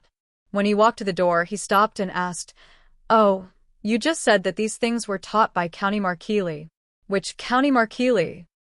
Which County Marquis Li? The one my father always talks about. Okay, I got it. County Magistrate Liu waved his hand and said, you guys eat first. I'm leaving. He quickly walked out of the door. When he crossed the threshold, he tripped and almost fell. Young master, what's the difference between the food rewarded by the emperor and the food outside? In the carriage, Fong looked inside and asked curiously. Li Yi leaned against the carriage and said lightly, you want to know? How about taking you with us next time? That's too embarrassing. Fong rubbed his hands and asked, when is the next time? Li Yi waved his hand. Nothing special. The skills of the imperial chefs in the palace are almost the same as your wife's. Fong curled his lips and said, young master, don't lie to me. The imperial chefs are the best chefs in the world. How can they be a chef in the palace if they don't have skills? Li Yi glanced at him. Why do you think the little princess and the emperor always like to eat at our house? Old Fong froze for a moment, then immediately lost interest in the emperor's food. He turned his head and suddenly asked, young master, we're almost at Willow Lane.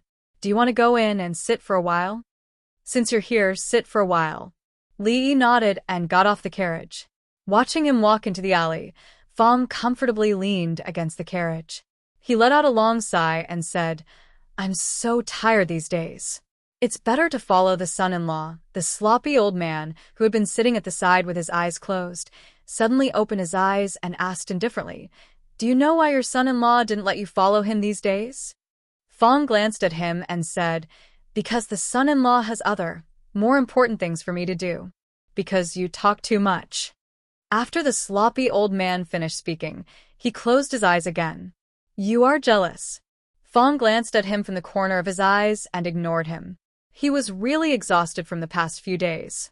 While his son-in-law was being affectionate inside, he should take a rest first. Not long after he closed his eyes, he heard footsteps coming from the front. Fong opened his eyes and asked in surprise, Young master, why are you back? There's only Xiao Cui at home. Li Yi got on the carriage and said, Let's go back. Fong waved his whip and started the carriage. He turned around and asked curiously, Young master, I have a question. Okay. If you're really curious about what the emperor usually eats, I'll bring some back for you next time. Not this. Fong shook his head and asked curiously, Miss Sung. Miss Sung doesn't need to say anything. Miss Wan. Young master, what do you plan to do? The sloppy old man, who was resting with his eyes closed, opened his eyes. After glancing at him, he slowly closed them again. The carriage was silent for a long time before a voice came out. Fong, recently, Lu Meng's side is a bit short on manpower. The carriage stopped in front of a new residence. Fong jumped off and said, Young master, I'll go back and pack up. I'll stay in the league for a few days. Forget it, Lu Meng, don't go. You'd better stay with me. Li Yi waved his hand and said, I didn't eat much at Hibiscus Garden. Go ask the kitchen to cook a few dishes and take out the jar of wine you've been hiding. Young master, where am I? Go quickly. Although he did not know why the son-in-law asked him to go to the Lu Meng to help and changed his mind so quickly, to him, these two things were very interesting. There was no difference. However, he felt sorry for the jar of wine. It was really good wine. It was more mellow than the strong wine made in his workshop, but it was less chewy. He only hoped that the son-in-law could leave a few mouthfuls for him. However, thinking of the young master's tolerance for alcohol, he immediately felt relieved. When the young master moved to the city, he naturally bought a house nearby. He went home and found the jar of wine under the bed. When he brought it back, he saw someone pacing back and forth at the entrance of the residence. After taking a look, he strode over and patted him on the shoulder. He smiled and said, Hey, old Lu, you're here to see my young master? County Magistrate Lu was already preoccupied. When he was suddenly patted on the shoulder, he was almost scared out of his wits. When he saw the person who came, he patted his chest and said, Brother Fong, is Sir Li home? Yes, I just came back. It was not easy to meet an acquaintance from the Qing and government in the capital. Fong put his arm around his shoulder and said, Come, let's go in together. Brother Fong, please let me know. What's there to tell? We're all on the same side. No need to be so polite. Sir Lu came at the right time. Li Yi pointed to the table and said, Sit. Fong, go get another pair of chopsticks for Sir Lu. County Magistrate Lu hurriedly waved his hand. Sir Li, no need. I've already eaten at home. If I tell you to sit, then sit. Stop talking nonsense. Fong pushed him into his seat and quickly brought 2 pairs of chopsticks from the kitchen. He also sat to the side. Sir Lu, you've been busy with political affairs recently. It's really hard for you. You're welcome, sir. This is my duty. After the two chatted casually for a while, the dishes and wine were all served. Seeing County Magistrate Lu's pale face and absent-minded appearance, Li Yi wondered, Sir Lu, you came here today because something happened in the academy? Is there someone in the court who dares to stop you on the matter of the academy? No. County Magistrate Lu hurriedly shook his head and said, I came here this time because I have something to ask you, sir. At this moment, Li Yi was a little curious. He poured a cup of wine and said, Sir Lu, please say it. County Magistrate Lu thought for a while and said again after a moment, Sir Li, I have a friend. Pfft, this excuse was really old-fashioned. How stupid would one be to use it? Li Yi almost spat out the wine in his mouth. If he hadn't turned his head quickly, he would be the only one who could eat this table of dishes and wine today. County Magistrate Lu was stunned and asked, Sir Li, what's wrong with you? Cough, cough. Nothing, I'm fine. Sir Lu, what's wrong with your friend? Go on. Li Yi wiped his mouth and said while waving his hand, County Magistrate Lu nodded and said, I have a friend. He and his wife both have single eyelids, but their child has double eyelids. Li put down the wine cup that he had raised and stared at County Magistrate Lu blankly. To be exact, he stared at County Magistrate Lu's eyelids. Well, single eyelids. Are you sure, Sir Lu? Sir Lu's friend and his wife have single eyelids, but their child has double eyelids. Is it because of a wrinkle or something? County Magistrate Lu shook his head and said, It shouldn't be. What should it not be? Is it true or not? County Magistrate Lu thought for a while and nodded. It can't be wrong. Li suddenly smiled and pushed a plate of vegetables in front of him, saying, Come, come, come. This matter is not urgent. Lord Lu, eat more vegetables. It's almost winter, and there aren't many vegetables outside. Lord Lu, when you go home, you can bring some more?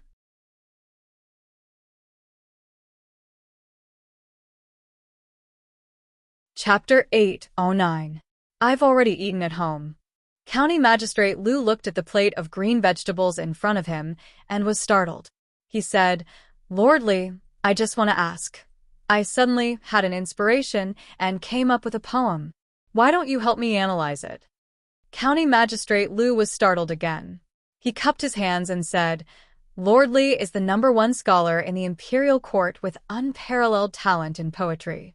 I'm not talented and I don't dare. Li waved his hand and said, It's just an exchange. Lord Lu, you don't have to belittle yourself. It's nothing. County Magistrate Lu cupped his hands again and said, I'm all ears. Li smiled and said, I've traveled to some places in my early years. I've been to a place called Chili Chuan at the foot of the Een Mountain. Een Mountain? County Magistrate Lu was puzzled. Lord Li, you've been to the north? Li nodded and said, Chili Chuan is a good place. Seeing this plate of green vegetables, I suddenly thought of the boundless green grassland there. I couldn't help but feel a bit poetic. County Magistrate Lu, why don't you listen to it? Li had a thoughtful expression on his face. After a while, he said, Chili Chuan at the foot of the Een Mountain. The sky is like a dome, covering the surrounding wilderness. Thousands of miles of Een Mountain, Chili Chuan Plain. The sky is vast and boundless, covering the surrounding wilderness. County Magistrate Lu nodded and said, Lord Li, you really have a wide range of knowledge. This poem has a broad realm and a majestic tone. It has the feeling of a northern folk song during the northern and southern dynasties. The sky is vast and the wilderness is boundless. These two lines describe the magnificence of the picture and the vastness of the wilderness. I live next door. My surname is Wang. County Magistrate Lu was startled and said with some uncertainty, The sky is vast and the wilderness is boundless. I live next door. My surname is Wang? The first line had been talking about the vastness of the world. This line changed too quickly. The strong contrast made him unable to believe his ears for a moment. Why? Lord Lu, you don't like this line? Li thought for a moment, then said, Then let's change it. The sky is vast, the field is boundless. A branch of red apricot wants to grow out of the wall. What does Lord Lu think of this sentence? Lord Li, I'm not as talented as you. County Magistrate Lu shook his head in shame and said, I just want to ask Lord Li. It was such an obvious hint, yet he couldn't understand it. It seemed like he had no choice but to make it clear. Li sighed, walked over and said, No matter what, the child is innocent. I can't help much in this matter. Lord Lu, please reconsider. County Magistrate Lu was stunned for a moment before he asked, Are you saying that if both parents have single eyelids, they really can't give birth to a child with double eyelids? Not necessarily. Li thought about it and said, Double eyelids and single eyelids are determined by genetics. Logically speaking, it's impossible for parents with single eyelids to give birth to a child with double eyelids. But nothing is absolute. Who knows? Maybe the child's Mercury and Halley's Comet will go in the opposite direction.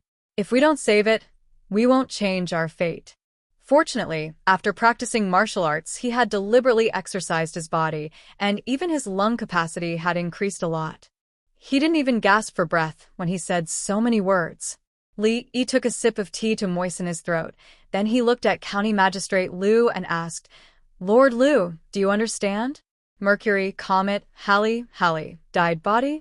County Magistrate Liu looked at Li Yi in a daze. Then he nodded and said, "I understand." "Understand?" Li looked at him in surprise and said, "Since you understand, Lord Liu, tell me about it." County Magistrate Liu coughed dryly and said, "Lord Li, you mean that parents with single eyelids are also very likely to give birth to a child with double eyelids? Under normal circumstances, what was the probability of the gene mutation that controlled eyelids?" "It was 1 in a million or less." Li Yi didn't know, but the other possibility was much higher. Li Yi nodded and said, "It's quite high. Jing Kingdom, Qi Kingdom, and maybe Zhao Kingdom. There should be 2 or 3. Jing Kingdom, Qi Kingdom, Zhao Kingdom." County Magistrate Liu was stunned as if he had been struck by lightning. Looking at his absent-minded look, Li Yi sighed and said, "Lord Liu, life is unpredictable. Be strong." After a long time, County Magistrate Liu woke up from his absent-mindedness. He cupped his hands to Li Yi and said, "Lord Li, I'll take my leave now." Seeing him stumble out, Li Yi glanced at Fong and said, "Go send Lord Liu back." Fong was holding the plate of green vegetables and eating. Hearing this, he raised his head and said, "He's a grown-up. He doesn't need me to send him back. Don't you think so, old Liu?" County Magistrate Liu stepped over the threshold. His body swayed and he turned his head and said, "Fong, brother Fong, you'd better send me back." When Li Yi followed him out, a servant reported that a minister-counselor of the Ministry of Rights wanted to see him. An official walked in quickly and bowed, saying, "Lord Li, Imperial Concubine Li's birthday is coming. I'm here to send an invitation." The rules of the royal family were strict. The birthday of imperial concubines in the harem also had a corresponding etiquette process. Imperial concubine Chui's position in the palace was second only to the empress, so her birthday was naturally held every year. Of course, it didn't require all the officials to participate. According to the rules of previous years, Imperial Concubine Chui would be allowed to go out of the palace to spend half a day with her relatives on the day of the birthday and then return to the palace in the middle of the night. This banquet was actually hosted by the Chui family. Although Li Yi and the Chui family had never been on good terms, with his current status, the Chui family would still routinely send him an invitation to all the officials even if there was any hatred. When the official from the Ministry of Rights saw Liu Dao, he was startled and immediately said, "Lord Liu is also here. It saves me the trouble of making another trip." He rummaged for a while, took out another invitation, and handed it to County Magistrate Liu. Although the position of this capital magistrate was small, the power he held now was not small and couldn't be ignored. After the official from the Ministry of Rights left, seeing County Magistrate Liu staring blankly at the invitation in his hand, Li Yi casually asked, "Lord Liu is also going to Imperial Concubine Chui's birthday?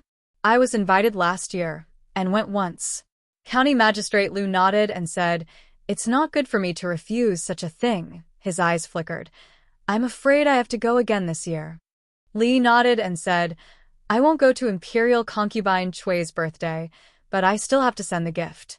Do you think if I send 50 eggs, isn't it a bit too much?" The Chui family had just been cheated of millions of taels of silver. It hadn't been a long time. How could they have spare money to hold a big birthday banquet for Imperial Concubine Chui? If the gift was too much, they couldn't take it back. "Well, we've arrived at the yamen. Old Liu, you can go in by yourself." The carriage stopped at the gate of the yamen. Fong jumped off the carriage and waved his hand. "I still have to go to the Jade's courtyard to discuss a big business, so I won't go in." He shook his head with some doubts. Before he left, the son-in-law specifically told him to keep an eye on County Magistrate Liu and not to let him do anything stupid. As a man and a county magistrate, how could he do something stupid in a quiet courtyard at the back of the county yamen? County Magistrate Liu was lying on a recliner, holding the invitation in his hand and staring at something in a daze. It was a small garden. Madam liked red daffodils, second mother liked yellow chrysanthemums, and there was a nameless blue flower next to it, which was transplanted by his daughter a few days ago. However, at this moment, all he saw was darkness, because the sky was falling.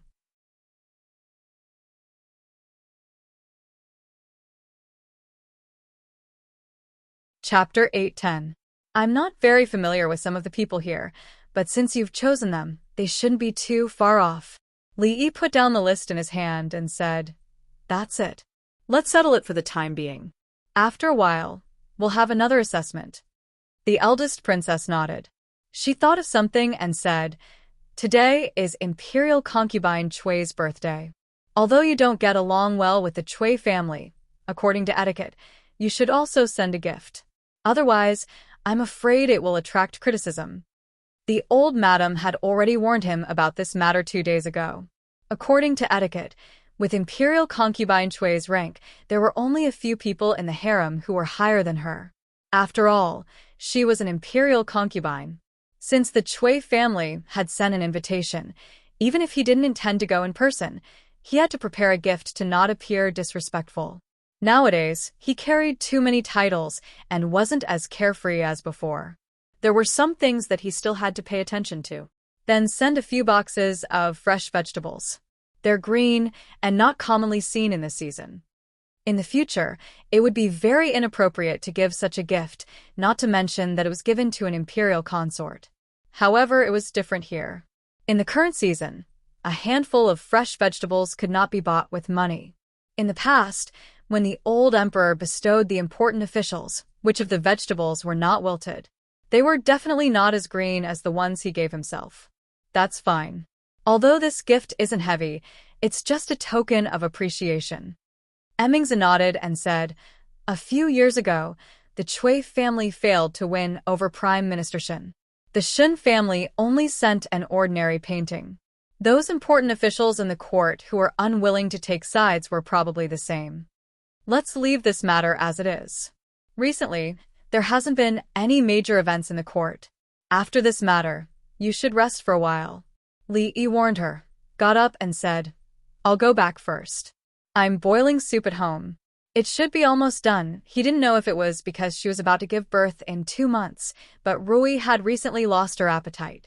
He had developed several new kinds of soup, which were nourishing and had the effect of stimulating the appetite. Emmingzu walked him to the door of the hall and suddenly asked, "Why don't you bring soup when you come here recently?" "Forget it, it doesn't seem to have any effect. I won't wear it in the future." Li shook his head and sighed. "Next time you come, bring some more. I quite like the soup." Her body stiffened slightly as she spoke in a calm tone.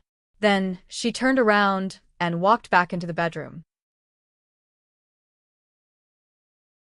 In front of the bed, the eldest princess, the first person in the Jing kingdom to personally lead the state affairs and supervise the country on behalf of the emperor, took off her coat and loosened her corset a little since a few days ago. If the girdle was as tight as it used to be, he would find it hard to breathe. Every August, there would be 2 grand events in the capital. One of them was the night of the Mid-Autumn Festival on August 15th. It was a carnival for all the people in the capital. There was no curfew on the night of the Mid-Autumn Festival. The whole capital was decorated with lanterns and streamers. The brothels, wine shops, and brothels were also open all night. It was very lively. Although noble consort Chui's birthday could not be compared with the Mid-Autumn Festival, the curfew was only delayed for 2 hours for the convenience of the guests.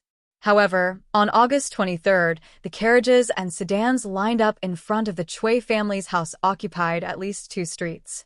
The night had just fallen. 2 people were walking on the crowded street.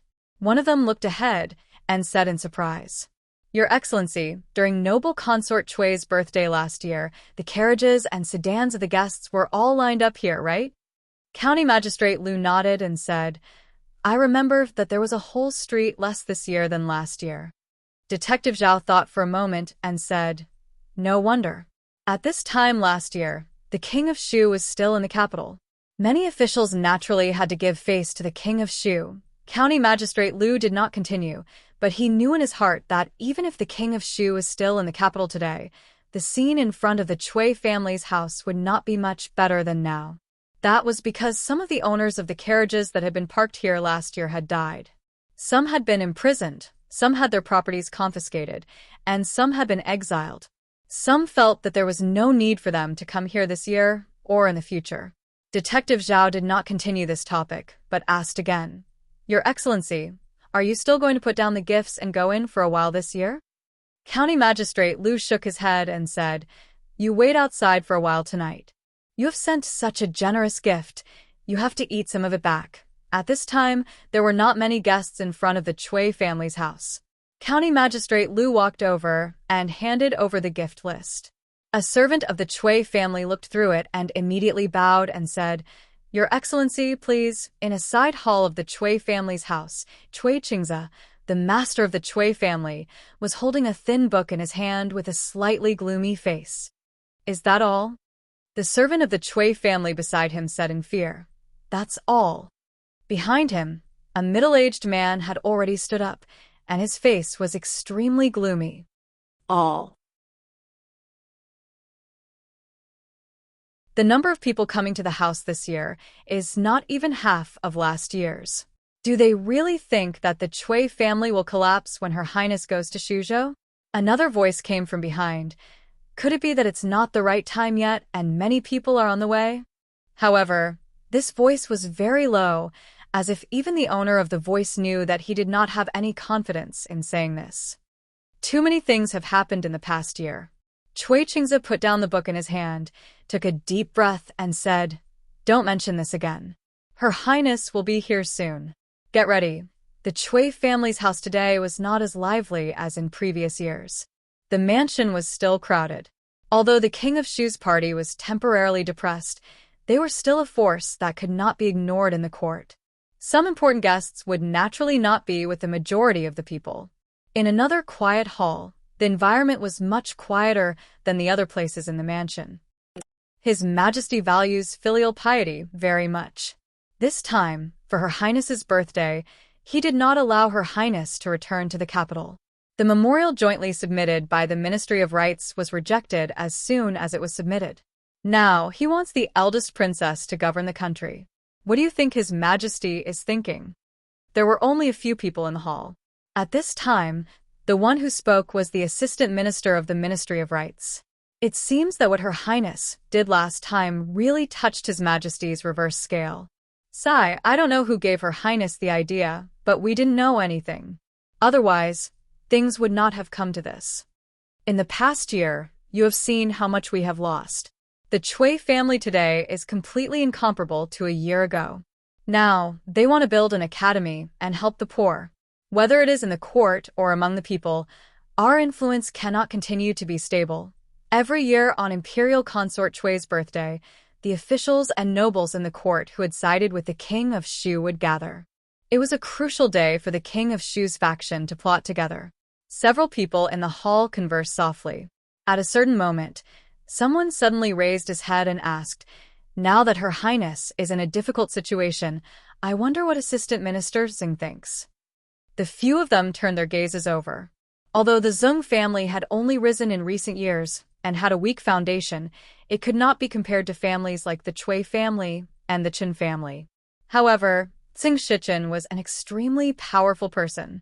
After plotting together for so many years, they had long understood this. Xing Shichen, who had been sitting there drinking tea since he stepped into the hall, raised his head and looked around blankly. He nodded and said, "The tea is good, not bad. Lord Chun, what do you think?" Chun Chong raised his teacup and took a sip. He said calmly, "Lord Zeng is right. This tea is not bad." Just as he finished speaking, there was a commotion outside. A servant of the Cui residence hurried in to report that Imperial Consort Cui had arrived. "Husband, can you really tell so much from single eyelids and double eyelids?" When Li Yi was telling a bedtime story as usual, Rui looked at Li Yi and asked in surprise when she heard him mention something. "Actually, there are many things in this world that follow a pattern." Li Yi smiled as he tucked her in. "It's not difficult to verify this. All you need to do is find parents with single eyelids and look at their children. Rui thought for a while and said in surprise, "That's true. In the past, in the Willow Leaf Village, there were a few couples with single eyelids. Their children really don't seem to have double eyelids." She looked at Li Yi and said with a smile, "However, who would stare at other people's eyelids when they have nothing better to do? How boring is that? To discover these patterns, one must be very meticulous. But how did husband find out?" "That's not necessarily true." Li shook his head and said, "Perhaps there really are people who are meticulous and bored." Chui residence. When the graceful and luxurious imperial consort Chui walked in from the front, the guests stood on both sides and nodded slightly. In the innermost part of the crowd, one person quietly raised his head.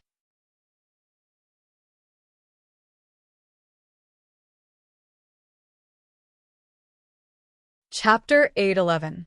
The surname Chui was not an ordinary one in the Jing Kingdom. There were many families with the surname Chui in the Jing Kingdom, but the Chui family that people often mentioned only referred to the Chui family of Wang Province. As a prestigious clan that had been passed down for a few hundred years, it had experienced the change of dynasties, the change of ownership of the land, and how many imperial powers had been destroyed before rising again. But the Chui clan was still the Chui clan, and it stood towering on that piece of land without collapsing. It was truly even more stable than the imperial family. Of course, it wasn't because the Chui clan's military strength was strong, and it possessed an army of its own that caused the imperial family to be extremely fearful of it.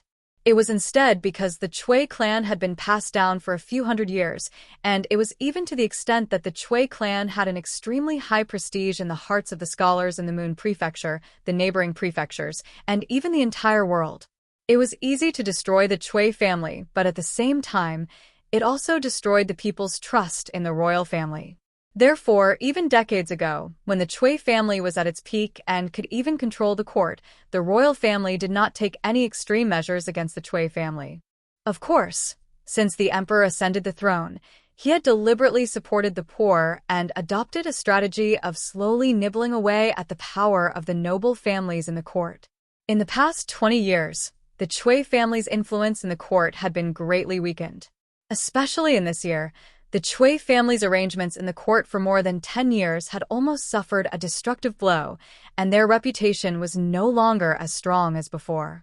However, a starving camel was still bigger than a horse. The Chui family's disciples were all over the world, and they still had a reputation among the people. Moreover, they had a daughter who was the imperial concubine. Even if their influence was not as strong as before, they should not be underestimated. Moreover, the prince that imperial concubine Chui gave birth to was the current emperor's eldest son. According to the rules of etiquette, after the king of Shu ascended the throne, the Chui family's power would definitely reach a new peak. Every year, during imperial concubine Chui's birthday, she would appear for a short while at the Chui family's residence. This was also one of the few opportunities that some low-ranking officials had to see the beauty of the imperial concubine. Of course, when the imperial concubine walked over, most people would lower their heads to pay their respects, and they would even miss this opportunity.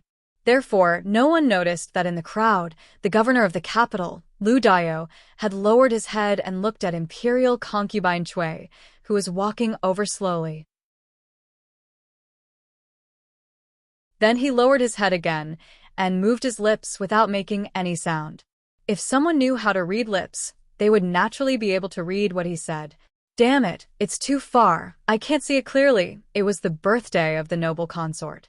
According to the rules of etiquette, there was a set of complicated procedures that had to be followed in the palace during the day. When noble consort Chui arrived at the Chui residence from the palace, it was already nighttime.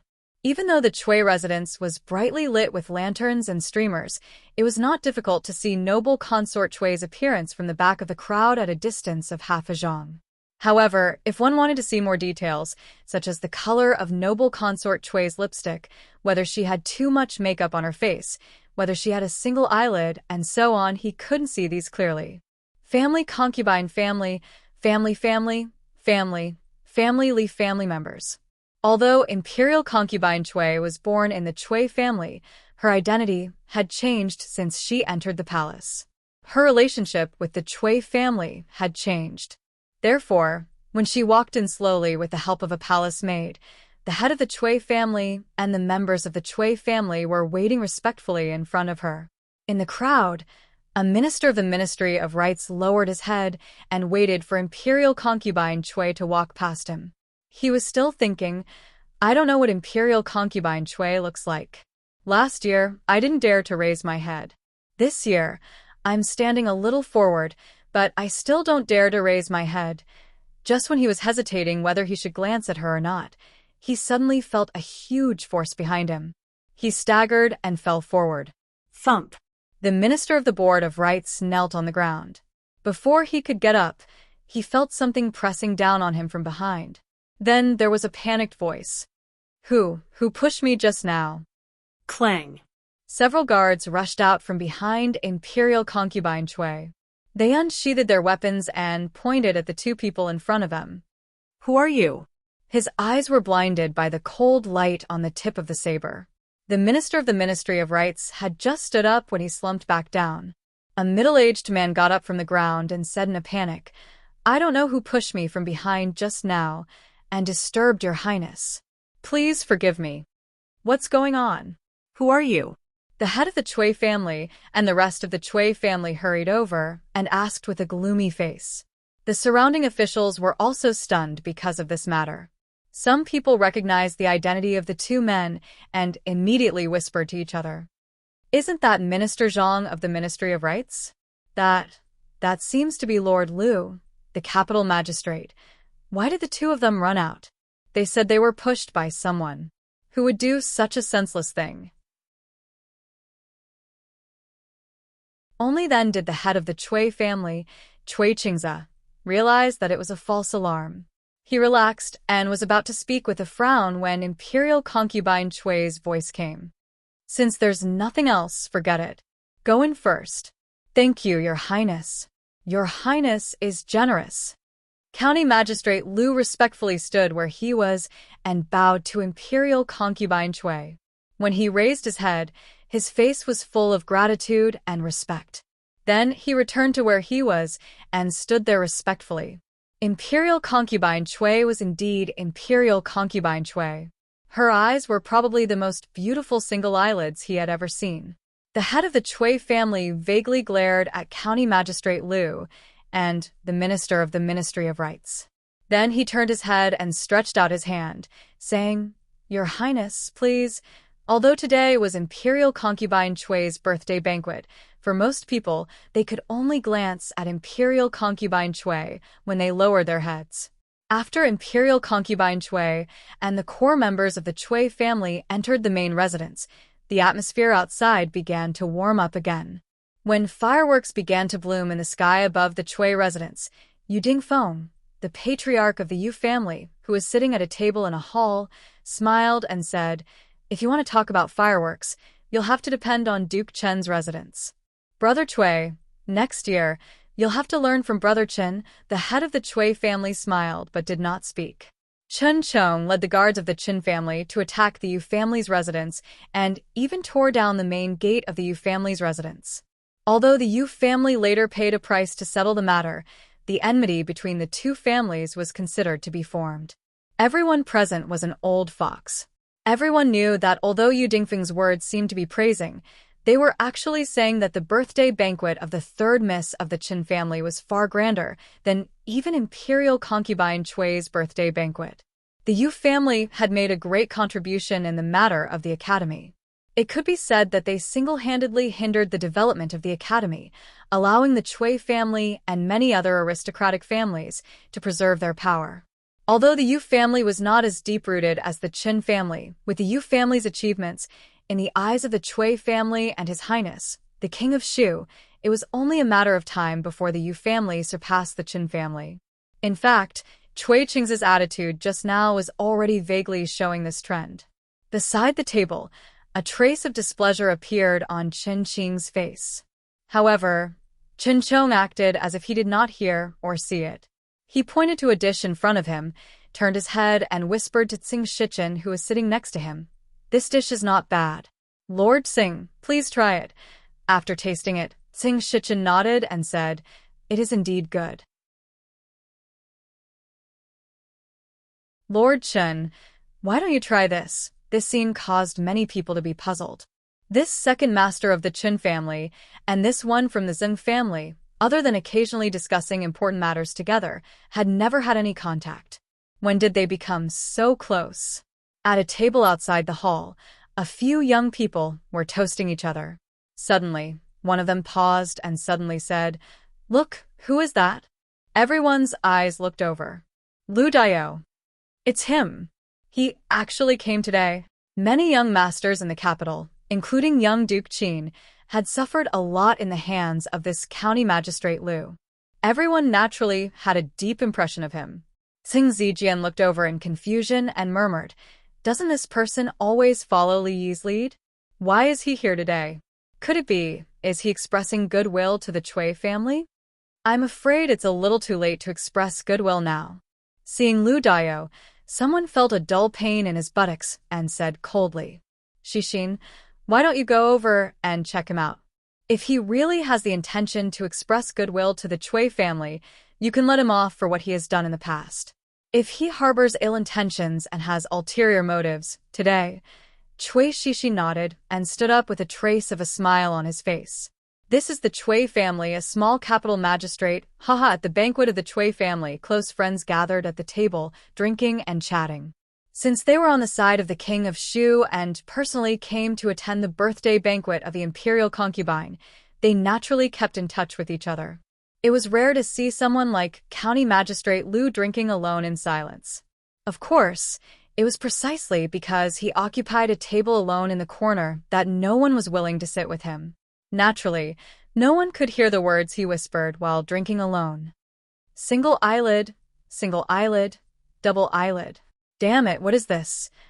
Damn it, if I had known this, I wouldn't have come today. Motherf asterisk cur, who would believe such a thing? I can't say it now. The Cui family, he, Lord Lu. Cui Xixin came from behind with a wine glass in his hand, and was about to speak with a smile. Damn it. County Magistrate Lu turned his head and said with a depressed face, extremely impatient.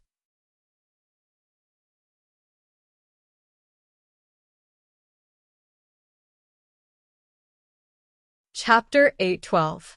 The Cui family was a big family that had existed for hundreds of years, with numerous branches and numerous clansmen. Cui Xixin was a direct descendant of the Cui family. Although his status in the Cui family couldn't be compared with that of Cui Qingyu, he was also an outstanding disciple of the younger generation of the Cui family. In today's banquet, he could be regarded as half a host. Cui Xixin had no official position. Outside of the Cui family, others would give him a little face out of respect for the Cui family, but they might not regard him as a person of importance. However, within the Cui family, as the master, Cui Xixin's status and identity would increase imperceptibly in everyone's hearts. At this moment, he held a glass of wine and walked towards the direction of the magistrate of the capital city. Although he had suffered a loss in the hands of this person, he naturally dared not to make things difficult for him without the permission of the elders if he really abandoned the darkness for the light and came to the Cui family to express his goodwill. Walking behind him, Cui Xixin heard that the magistrate seemed to be whispering something. He smiled and said, "Magistrate Lu, you motherf asterisk cur." At this moment, County Magistrate Lu was full of contradiction and annoyance. When he was cursing in a low voice to relieve the depression in his heart, he heard a voice behind him.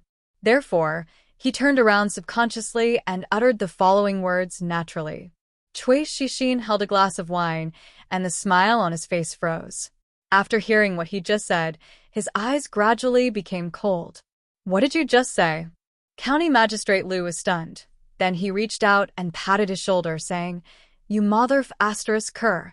The weather is so cold. Don't you know to wear more clothes? If you catch a cold, you will suffer. You young people don't know how to take care of your body at all." He held up the glass of wine and gently touched the glass in Cui Xixin's hand. After drinking up the wine in the glass, he waved his hand. "Child Cui, I have something else to do, so I'll leave first. After saying that, he stood up and strode towards the direction of the Chui mansion. Stop! Chui Shixin suddenly smashed the wine glass in his hand, turned around and pointed at the leaving figure of County Magistrate Lu. When he walked over just now, not many people paid attention to him, except those young figures. At this moment, he smashed the glass angrily in front of so many people, which made many people stunned on the spot. Today is the birthday of Imperial Concubine Chui. What's wrong with the third child of the Chui family? Isn't that person the magistrate of the capital city? How did he provoke the third child of the Chui family? How did he offend the third child of the Chui family come to the banquet today? Smashing the cup. Could it be that smashing the cup is the signal? Could it be that the Chui family wants to take advantage of noble consort Chui's birthday banquet to catch all those who don't listen to their orders? County Magistrate Lu stopped and turned his head asking, Child of Chui Chui.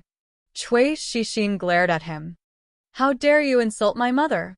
Nonsense. Chui Lu of Chui Siyuan. Chui Shixin of Lu of Kyuf Chui, County of Lu of Kyuf County of. Chui Shixin of County of Xian of Chui. County Magistrate Lu smiled and said, 2 days ago, the weather suddenly became cold. My son didn't put on clothes and caught a cold. He hasn't recovered yet and is recuperating at home. When I saw child Chui Xiao of County, I thought of my son and couldn't help being a little anxious. Chui Shixin was a little embarrassed by his words and said angrily, Your son is your son, I am me. County Magistrate Lu hurriedly waved his hand and explained, Child Chui, you are right. I don't have a son like you. You. Chui Shixin's face was full of anger again. At this time, a figure came hurriedly behind him. What's wrong?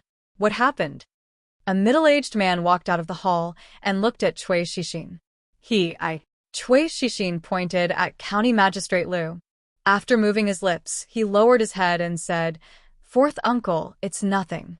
Lord Lu wants to leave, and I will see him off.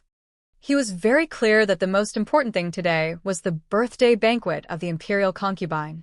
Not to mention him. Even his father would not be able to get away if something happened at the birthday banquet. He was irritated by the rude words of Lu just now. Now that he calmed down, he immediately broke into a cold sweat. Child Chui, don't be so polite. I know the way. County Magistrate Lu looked at him with a smile and turned away decisively. The servants of the Chui family cleaned up the broken pieces. When Chui Shixin walked back to the table, several people immediately surrounded him. What happened there just now? What does that Lu want to do? Chui Shixin's face was extremely gloomy. He told them what happened just now in detail. One of them was shocked and said, In the Chui family, Lu Dao dared not to give you face. Why did he come here today? Zheng Zijian was astonished. What's going on? Could it be that Lu Dao came here today just to cause trouble? Who gave him the guts to do so? Li Yi. It must be Marquis Li Yi of Chong and County. In another place, an official lowered his voice and said, Everyone in the capital city knows that the capital magistrate Lu Dao works for Marquis Li Yi of Chong and County. Marquis Li Yi is not on good terms with the Chui family. There's no reason for him to come here today. It turns out that he just came for... Yes, when the imperial concubine came here, it seemed that he directly rushed out to block the way. The conversation between him and the third young master of the Chui family was obviously a public joke. The third young master of the Chui family is still too young to take advantage of this old fox verbally. However, this Lu Dao is really bold. He even dared to make trouble at the birthday banquet of the imperial concubine. Marquis Li Yi is too strong. The Chui family can't do anything to him, but he is just a small capital magistrate. He's going too far. He's going too far. A man of the Chui family slapped the table and said angrily, He really thinks that the Chui family can come and go as he pleases. Why didn't we stop him just now? The fourth uncle of the Chui family glanced at him and said, He is after all a 5th-grade capital magistrate and works for the princess. You know who is in charge in the court now. Besides, What reason can he use to detain an official of the court? Do you think the Chui family is still the same Chui family as before? The man said with a sullen face. Are we going to let so many people see our Chui family as a joke? Fortunately, it's just a small conflict between Shi Xian and him. The impact hasn't spread. The fourth uncle of the Chui family knocked on the table with his index finger and said, "The matter of the academy has come to an end. If there is no accident, it won't be long before the eldest princess's academy can't be run anymore. With such a big oversight, we don't need to do anything. At that time, the officials won't allow her to continue to manage the government. At that time, we can slowly deal with the capital magistrate. However, County Marquis Li and Dr. Li have really gone too far by making trouble in our Chui mansion during the concubine's birthday." Outside the Chui mansion, Detective Zhao saw his master coming out from inside and said in surprise, "Master, is it over? Why are you back so soon? Have you eaten your capital back?" He was extremely curious at the moment. What did his master eat inside? How could he eat such a generous gift in such a short time? County Magistrate Liu shook his head and said, "Not much. I came back after drinking a few cups of wine." Detective Zhao thought for a while and asked, "Then, did you see the imperial concubine?" Yes. County Magistrate Liu nodded. Detective Zhao looked curious and asked, "What does the imperial concubine look like? How is she different from ordinary women?" "Shut up."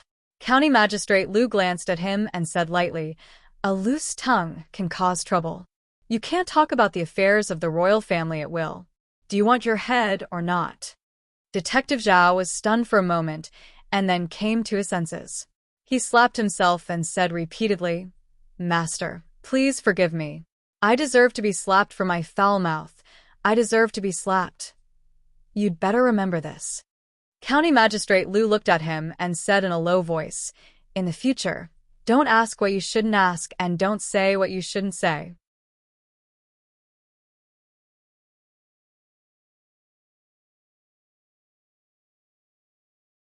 Chapter 813. Safe Journey, Your Highness. Safe journey, Your Highness. Although Imperial Consort Chui could leave the palace to reunite with her family on her birthday, she could not spend the night outside the palace.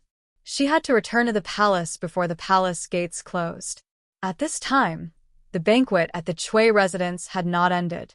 Seeing the Chui family escorting Imperial Consort Chui out, all the officials and nobles present rose to send Imperial Consort Chui back to the palace. After that, the people who came to the Chui residence for the banquet also began to leave. After almost all the guests had left, Yu Dingfeng, the Marquis of Ningyuan, sighed in front of the Chui residence and said, "Her Highness is extremely dissatisfied with what we have done in the past year. If the situation continues to develop like this, the foundation that we have painstakingly built in the court over the past decades will be completely destroyed." Chui Qingze, the master of the Chui family, cupped his hands and said, "The success or failure of the academy depends on the Yu family. Brother Chui, rest assured, everything is under control." Yu Dingfeng smiled and returned the greeting before saying, "It's getting late. Brother Chui, I will also take my leave." Beside him, Chen Qing also raised his head. "We are also leaving." Chui Qingze smiled and said, "Second brother, please see the two lords Chen off." A man behind Chui Qingze stepped forward and looked at Chen Chong and his brother. He smiled and said, "Lords, please. The Yu family cannot be underestimated in the future." On the carriage returning to the residence, Chen Qing, who had been silent for a long time, finally spoke. They were all of the King of Shu's faction. Chui Qingze had just asked Second Master Chui to see them off, while he himself sent Yu Dingfeng off. This subtle difference was a very clear signal to them. Chen Chong, who had his eyes closed, suddenly opened them and said lightly, "The Yu family cannot be saved." What? Chen Qing frowned and asked, "What do you mean?" Chen Chong looked back and asked, "Big brother, who do you think the Emingzu Academy belongs to?" The academy was named after the eldest princess. From its establishment to its operation, everything was handled by the eldest princess. As Chen Qing spoke, his voice gradually became softer. He looked at Chen Chong and asked, You mean the Marquis of Chang'an County, Li Yi? Although outsiders knew that the Emmingzu Academy was established by the Princess Royal Highness for the poor, the conversation between the Princess Royal Highness and the Marquis of Chang'an County in the Imperial Garden that day was known by almost everyone in the court. They all knew that the matter of the Academy, although it was in the name of the Princess Royal Highness, the things behind the scenes were all done by the Marquis of County Li. Chen Qing frowned. Even if it's him, it might not be. Has Big Brother ever seen him lose? Chen Qing's voice stopped abruptly. After a moment of silence, he asked, "Is this the only reason? Isn't this reason enough?" Chen Chong looked at him and shook his head. Ever since the Princess Royal Highness visited the Yu family and was rejected several times, the Princess Royal residence would send people to the Yu family every day to discuss. In the beginning, they would stay for a day, half a day, for hours and an hour. Later, they would only stay in front of the Yu residence for less than a quarter of an hour. What can this mean? Xing Shichen said that this means that the Yu family is about to be finished. Assistant Minister Tsing? Chen Qing was startled, and his expression changed slightly. Assistant Minister Tsing is a meticulous person and rarely makes mistakes in the matters he has handled. If this is really the case, I'm afraid I have to warn you, Ding Feng. If this spoils the lady's plans, turn. He lifted the curtain with one hand. Before he could finish the word, turn around. Another hand reached out from the side and closed the curtain again. Chen Qing turned to look at him and said in surprise, "Second brother, you are." Chen Chong did not speak and leaned back against the carriage. Chen Qing just looked at him like this. Some thoughts surged in his mind, and his expression gradually changed. What? Last night at the Chui family, County Magistrate Lu really did that? When he heard this news from Fong, even Li Yi himself was a little surprised. He didn't know much about County Magistrate Lu, but he knew how daring he was. After knowing him for so long, Li felt that it was impossible for him to be wrong. He actually dared to verbally humiliate the Chui family's third young master at Imperial Consort Chui's birthday banquet in front of so many officials and nobles. No matter how he looked at it, this didn't seem like something that County Magistrate Lu would do. That's right, I also find it strange. Fong also said with a surprised expression, "This old Lu usually looks very timid. I didn't expect him to be so hot-blooded. Perhaps Lord Lu is not in a good mood. It's understandable. No matter what, he was still a fifth-rank official of the Imperial Court and a talent that Her Highness the Empress valued. As long as he didn't directly contradict Imperial Consort Chui and play around with the younger generation of the Chui family, no one could do anything to him. However, what Li Yi couldn't understand was that even if he wanted to draw a clear line with the Chui family and the King of Shu, why did he choose this time? Moreover, with his cautious character, how could he do things without leaving any room for retreat? I also don't understand why Lord Lu is so anxious to draw a clear line with the Chui family or the King of Shu. Even if he really wants to show his loyalty to County Marquis Li, he doesn't have to do this. In a secluded room of a tea house in Willow Lane, Xing Shichen shook his head with some doubts on his face. There are rumors outside that this person was instructed by Li Yi to do that last night. Chun Chong took a sip of tea and asked, "How do you know that he wants to draw a clear line with the Chui family?" Xing Shichen put down the teacup and said, "Although I don't know why he is so anxious, Lu Daio is a smooth and slick person. He is also extremely cautious.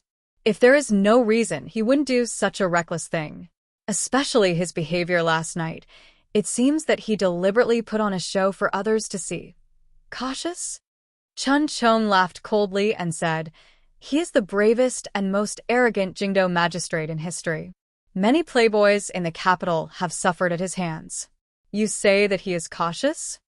The Qin family should know very well how difficult the position of Jingdo magistrate is."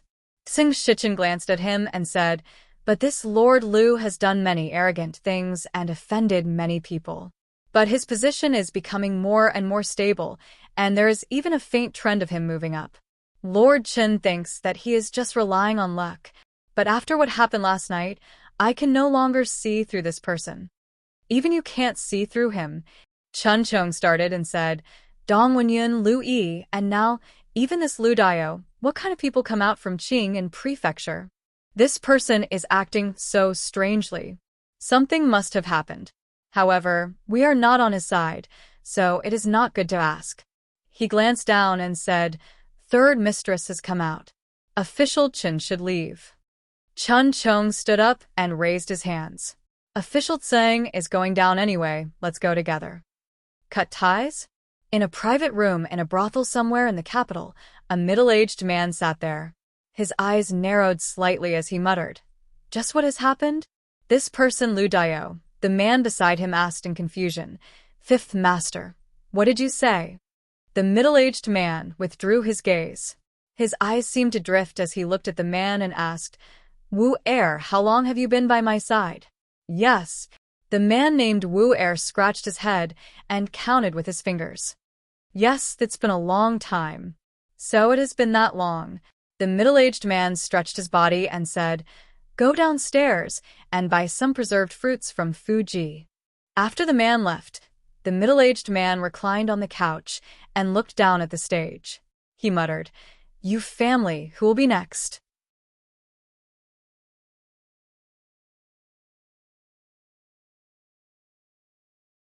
Chapter 814. Yu-san didn't have a name, or rather, his name was Yu-san. He was sold to the Yu residence as a servant at a young age. At first, he only did odd jobs such as cleaning buckets and pouring night incense. Later, because he was quick-witted, he caught the eye of a steward and was allowed to leave the residence. He became a shop assistant in the family shop, and his days were much more comfortable than before. A few days ago, due to his outstanding performance, he was promoted from a shop assistant to the shopkeeper of the shop. It could be said that he stood at the highest point of his life. The Yu family had been in the paper shop business for decades. The paper produced by the family could be used to supply the imperial court and the common people. It was quite popular throughout the Jing kingdom. Therefore, the Yu family shop in the capital was usually filled with customers. Most of the time, he was busy from morning to night. Yu-san looked up and saw someone walking in. He immediately walked out and said with a smile, Shopkeeper Ma, business has been good recently. I just ordered a batch yesterday, and you're here to order again today? Shopkeeper Ma was in the picture book business and had always used the Yu family's paper. Occasionally, they would give him a few wonderful picture books to comfort him on lonely nights. Shopkeeper Ma revealed an awkward expression and said, To tell you the truth, I'm here today to return the goods. Return goods? Yu-san looked at him in surprise and asked, Is there something wrong with the quality of the goods? Shopkeeper Ma, don't worry. If that's the case, we can still exchange the goods after we verify it. No, it's... Shopkeeper Ma looked awkward and stammered for a while before saying, There are a few new paper shops in the city. The quality of the paper is of high quality, and the price is less than 10% of the same quality here. That's why I'm here today. Businessmen weren't fools. If they could buy better quality goods at a lower price, there was no need to think about what to choose. New paper shops? Yu-san was startled at first, thinking that it was a malicious scheme by one of his competitors. But before he could question it, footsteps came from outside the door again. A moment later, Yu-san looked at the people standing in front of him with a vigilant expression. Are you all here to return the goods? Just as Yu-san rushed out of the shop and ran madly toward the Yu family, Yu Dingfeng's expression changed drastically in the Yu mansion. What did you say? The Yu family's patriarch, who was discussing important matters with someone from the Cui family, suddenly stood up and grabbed the servant's collar, asking, You mean, there's someone selling paper outside that's of better quality than the Yu family's, and the price is less than 1/10 of ours? The servant's voice trembled, reporting to Patriarch, There are several shops in the capital that have returned goods, and there are a long queue. Yu Dingfeng let go of his collar and forced himself to calm down. He asked, Have you found out who the people behind these shops are? And what kind of paper is that? If this was just a competitor's malicious suppression, then it would be fine. However, he knew better than anyone how high the cost of papermaking was. The higher the quality, the higher the cost.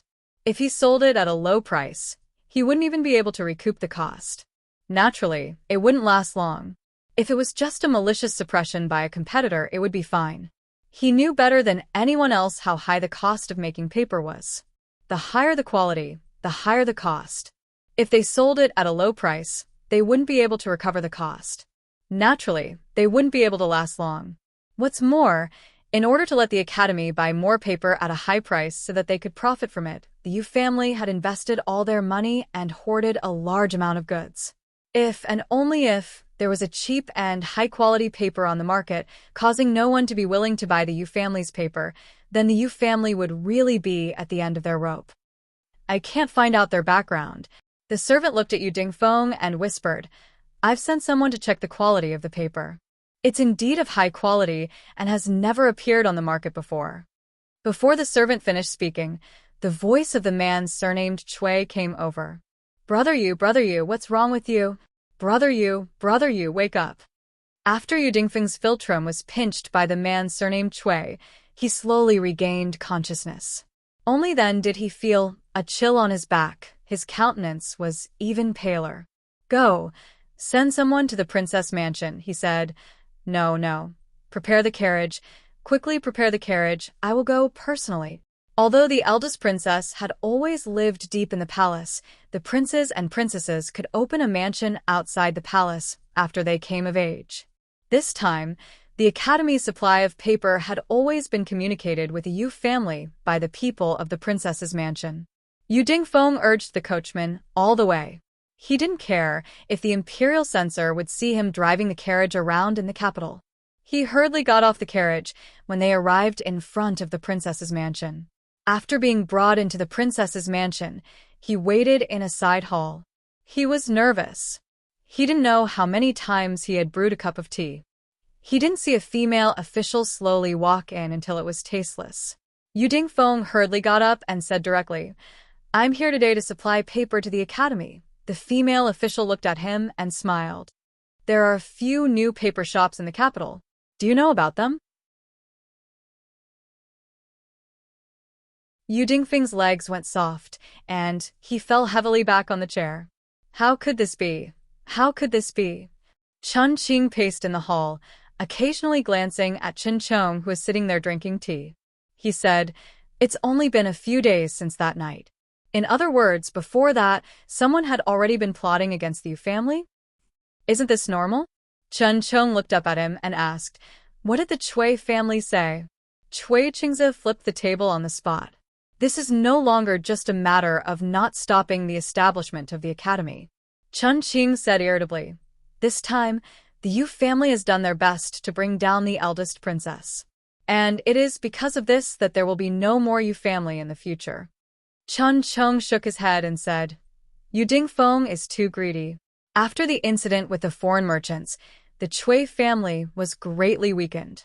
Now that there is no more Yu family, it is like the Chui family has lost an arm. And this arm was deliberately cut off. Someone purposely cut it off. Chun Qing's brows furrowed. He was suddenly shocked and asked, You mean, he has already begun to plot? Impossible.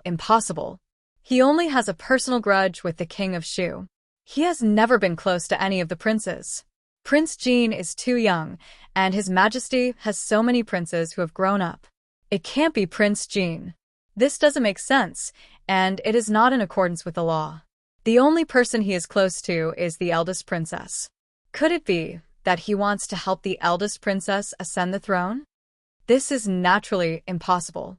Chun Chong shook his head and said, But I feel that this is only the beginning. Let's just wait and see. He stood up and looked at Qin Qing. He said slowly, Perhaps it is time for our Qin family to consider this carefully. At the Qin family banquet, Qin Yan sighed and said, This time, the Yu family completely has no chance of making a comeback. After this, the large clans that rely on the paper market will at least be greatly weakened. If they stake everything on one throw like the Yu family, even the entire clan will be implicated. He said a few words and saw Qin He, who was playing with a 7-year-old urchin. Qin Yan couldn't help but frown and say, Old Fifth, can you not fool around like this? Can't you do something serious? Fifth uncle is an elder. You should respect your elders and not fight with me. The fifth master of the Qin family was playing with a child of Qin Yan's concubine. When he heard this, he raised his head and had a stunned expression. Big brother, I'm doing something serious every day. Watching a play and listening to music. This is what you mean by serious business? Fifth Master Qin was at a loss. Could it be that this doesn't count? Everything is being arranged according to what you said. In the future, the price of paper will definitely plummet. The situation like the Yu family, where one family dominates the market, will no longer appear. Of course, even if it does, it will be us dominating the market. As Li Xian spoke lazily, he suddenly thought of something. He sat up and asked in confusion, "Now, can you tell me what the second type of paper is used for?"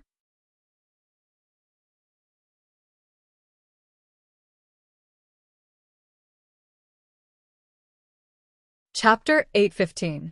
Wipe my butt. This somewhat vulgar, or even vulgar, answer clearly did not satisfy Li Xian. Using paper to do such a thing was no longer just a matter of disgracing the culture. He still felt that this kind of paper had some use that he did not know. Li shook his head. "You see, you asked me, and I told you, but you didn't believe me. Forget it, I will know one day." Li Xian gave up asking, curled his lips, and turned to leave. When he stepped out of the door, he stopped and thought for a moment, but a strange expression appeared on his face. "Baby, it seems that it really works?" In the courtyard, Li opened an envelope and took out a few pieces of paper. This was the news that had just been sent by the nets above, snares below. So much money had been invested, and it had not only made a splash, but also had a stable source of news from the court to the martial arts world. Today's news was all about the Yu family. This time, the Yu family had used almost all of their power to drag down the academy. However, they had not expected that once the improved paper was released, the secret recipe that the Yu family treasured as much as their lives would become worthless. From then on, their paper mill business would no longer be able to continue. They could not sell the large amount of paper they had stockpiled, and the additional equipment, manpower, and material resources were almost all wasted. They might even owe a lot of debts. However, if they sold the improved paper at a price lower than the improved paper, it was estimated that they would only lose about 90% of their profits. They could still recover some of the cost, which was enough for the Yu family to survive this difficult winter. The closure of the largest paper mill in the Jing Kingdom, the Yu family, proved one thing. Business was risky, and one had to be cautious. No matter how rich a family was, it could go bankrupt overnight. The Cui family was like this, and so was the Yu family. The Li family had much more business outside than these two families, so they must learn a lesson and do their business in a down-to-earth manner. They must not be too arrogant, and they must not forget their original intentions to succeed.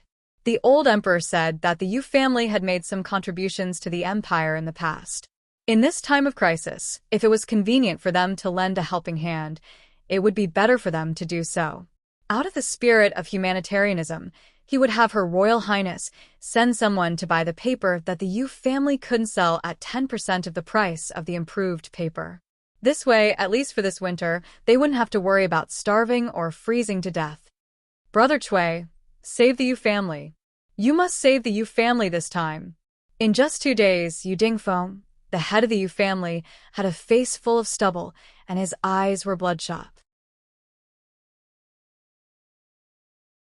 Cui Qingze had lost count of how many times he had been pestered by Yu Dingfeng in the past 2 days.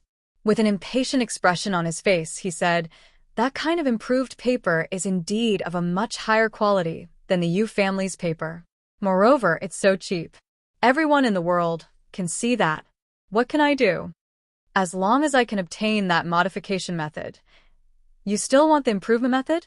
Cui Qingze waved his sleeves and said, "Do you know who is behind those paper shops? The Crown Prince of Ning, Her Royal Highness, the Wang family. When you rejected the eldest princess 3 times, you should have expected that this day would come. Not to mention my Cui family, even Her Highness can't interfere in this matter. From now on, the development of the entire paper industry in the Jing Kingdom will be turned upside down. Yu Dingfeng sat back in his chair in a daze, the last trace of blood draining from his face. This time, what the Yu family lost was not only the shining silver, but also the foundation of the Yu family in the Jing kingdom. Once the improved paper was released, who would be willing to buy the Yu family's paper? In the future, the Yu family would only be left with Ning Yuanho's estate. Without credit, even if His Royal Highness King of Shu ascended to the throne in the future, the Yu family would have no value. What kind of generous reward could they get? Yu family, Yu family. From today onwards, there would be no Yu family. The Yu family has some foundation. After this incident, they won't completely fall. However, without the famous paper shops in the Jing kingdom and without anyone in the court, the decline is only a matter of time. They want to obstruct the development of the academy for their own interests, so there is nothing to be pitiful about. With a single thought, she could decide the major events of the country. After a long time, Her Royal Highness also developed some temperament or momentum that she didn't have before. A centipede dies, but it doesn't fall down. Although the power of the King of Shu is not as strong as before, his prestige and influence are still there. But there is no hurry. If one Yu family falls, thousands of Yu families will fall too. There is still a lot of time, no hurry. The two were very clear about where the biggest obstacle in their plan was. Of course, the difficulties in the future might be greater, but before that, they had to clear these obstacles one by one. Sitting on the grassy slope behind the School of Mathematics, Emmingzu crossed her knees and said, "The establishment of the academy is enough to shake the foundations of the aristocratic families. Therefore, these days, the rich and powerful families all over the country have reacted fiercely. Unlike before, they were always a mass of loose sand. Now, they have united and formed a force that can't be ignored. If we don't appease or deal with them, I'm afraid there will be a lot of trouble." Li Yi lay on the lawn, folded his arms, and put them behind his head. He said lazily, "You have already shaken their foundations, and you still don't allow them to resist. Is there still any law in this world?" "Law?" Emmingza glanced at him and said, "I am the law. What about me?" Li closed his eyes and twitched the corner of his mouth. He said, "Everyone is looking for their own interests. If I were one of those big families, I'm afraid I wouldn't quietly wait for my family's foundations to be shaken by you." Emmingzu tilted her head to look at him and asked, "Which side are you on?" "Of course, Sai." Li opened his eyes and moved his body to the side to lean against her. He said, "I'm on your side." Smelling the faint fragrance coming from the side, Li closed his eyes again and said, "Since we are united for the sake of profit, we can naturally become scattered again for the sake of profit. Actually, I have already told you about the solution to this matter before." Listening to his words, a strange expression gradually appeared on Her Royal Highness' face. This matter had been bothering her for a long time. Now that she heard his words, she realized that this matter could actually be solved in this way, as long as those big families are no longer united and even suspicious of each other, then they can be divided and defeated one by one. This shouldn't be difficult for you. After Li Yi finished speaking, there was no sound coming from beside him for a long time. He opened his eyes and saw that the eldest princess was looking at him with a strange expression. He had never seen this kind of expression before. He looked at her with a bit of vigilance and asked, "What are you thinking about?" They have discussed this matter for many days and still haven't come up with a solution. Her Royal Highness looked at him and said, "I'm thinking if you stay in the palace in the future and give me advice, won't I be able to save a lot of trouble?" Li shook his head and said, "External officials can't stay in the palace for a long time. You'd better not think about it." Emmingza looked at him thoughtfully and pretended to be thinking seriously. She said, "External officials can't, but internal officials can." External officials referred to the civil and military officials in the court. Internal officials naturally referred to the officials in the palace, such as the eunuchs who passed edicts and the eunuchs who lived in the palace. "Wife?" Li Yi suddenly climbed up from the grass and turned pale with fright. "You want to make me empress?" You're tuning in to the Dreamy Chapters YouTube channel. We're so grateful for your support, and don't forget to subscribe to join us on this incredible journey through captivating stories. Your generosity through donations truly makes a world of difference, as it's the primary source of revenue that allows me to expand and enhance this channel for you. Thank you from the bottom of my heart for being a part of this adventure.